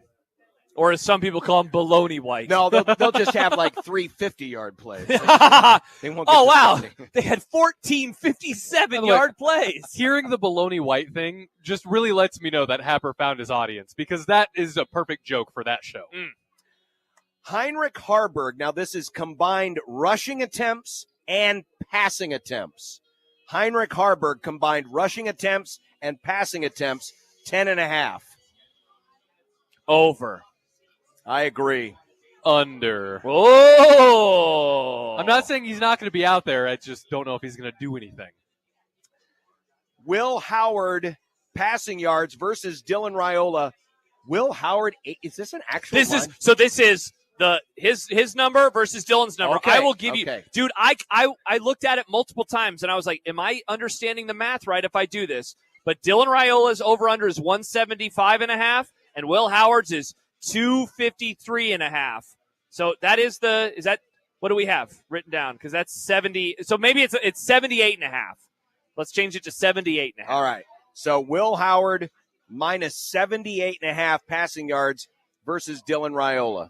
I'm going to go Dylan because I think Ohio State's going to run the ball. I think that they're going to run the ball until the end when they're up by so much to where it doesn't matter. So give me Howard. I'm gonna take Dylan. That's you think they're gonna run the ball? Or I think Ohio State's gonna run the ball until the end of the game. If they're up so much, then they're just gonna start throwing it, I think. They would throw it late? Yes. Okay. I mean with a different quarterback. Yeah. All right. Hey, he already said it. Fair. Right. Howard it is. I'm gonna take Raiola. Jeremiah Smith receiving yards over under 75.5. Do we want the adjusted line? It has changed. Oh, it has. It's moved to 80.5. Oh, wow. So it's gone up. You know, Jeremiah Smith doesn't get 100 yards every game. He's obviously really, really good. I'm taking the under. Slide over. Slide over. I'll go with the over. All right. Who scores Nebraska's first touchdown? Obviously, if you don't think they're going to score a touchdown, you can pick none. It does give away my pick a little bit. I'm going to pick none. Give me Fedoni. You know, that's actually a good pick. But I'm going to go with Dowdell to get Nebraska's first touchdown. He's the favorite. Upset of the week. With my graphic that Josh likes. I think it is the first. I do like this one. I think it is the first time this year that none of us got even a point in upset of the week. Yeah, I'm trying to remember what I had last week, and I was really disappointed by them. Was it East? It was East Carolina, I think, against Army. Is that right? No, I don't think I would have picked them. I don't know who it was. Did. Either way. Or maybe that was Nick, because Nick hates our. I might have picked East Carolina. Nice. I'm going to go back to a team that I've worked with before this year. Okay. Giving Northwestern plus 14.5 at Iowa. Interesting. I'm going to a rivalry game in the state of Florida. Give me the horrible Florida State Seminoles plus 20.5 against the Miami Hurricanes. I looked it up earlier. I can't see it because it was on my phone. But give me the Volunteers over Georgia. Because I think Tennessee is doing some weird stuff. What's the line in that game? They're not playing. They're not? I was saw going to say that. They are. That's not for a few more weeks. Yeah, oh, my gosh. I was going to say. I'm sorry. Boston College. That was another one I looked at. Boston College. At 7.5, I think. Yes. He likes Cincinnati. Michael likes Cincinnati. Nick likes Boston College plus 7.5 versus Louisville. Okay. I'm sorry. I looked at the date wrong. You're good. All right. In the game that's going to be right here on this field, Oh! Omaha Roncalli versus Louisville. Playoff spot on the line. Winner definitely into the playoffs. Roncalli. Yeah, you think I come into this house, I get fed their food, I get their delicious drinks and company, and I'm going to pick a team from somewhere that should be pronounced Louisville, but they pronounce it Louisville? Heck I no! mean, it does look like Louisville. Give me Roncalli, baby, and the points. Well, we they didn't win get by any a points. million. I like Louisville. It's a nice town. No! They'll have to buy a new scoreboard, too, and they just spent all that money on a field. They're going to need a scoreboard. Yeah, John's going to donate the first $1. Sure, why not? Roncalli. And then, of course, Nebraska and Ohio State. The line, 25.5. The total, 48.5. Nick, last week you were the only person that thought it would be an easy Indiana win. So what's your pick this time? An easy Ohio State win. Interesting. I think it's going to be the exact same score that last week was. They lose 56-7 for the second straight week? Yep. Bummer. That would suck. That would suck. Yeah. Pretty sure that would be a first time ever. Is that what happened in 67? Yeah, no, they got shut out, but it wasn't the same score. Yeah. Ohio State 49, Nebraska 7. Ooh, wow. So we're all in the same boat. I did say it, though, in predictions a few moments ago. I am picking no touchdowns. Give me Nebraska to lose by a score of 38-3. I'm sorry, Wow. 42-7. 42-7 is what I had. They do get a field goal, though. Yeah, they do get a field goal. I'm gonna. So that means John thinks that Ohio State is worse than Indiana. Nice. Sure, why not? Nice. All right, that's predictions. We'll see how we did next week. Yep. We'll come back, wrap up the Grum as the PA system's cranking out the tunes, and the kids are going to be out on the field getting into their warm-ups here in just a moment as Roncalli finishes up the regular season. We will finish up the Grum and the week next on 1620 The Zone.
When you knock us down, we're going to get up. And on the way up, we're going to bite a kneecap off. Crust is good on your pizza, not your ass. I will eat your ass first. He's tough as a Woolworth steak. And then it's going to take 2 more shots to knock us down.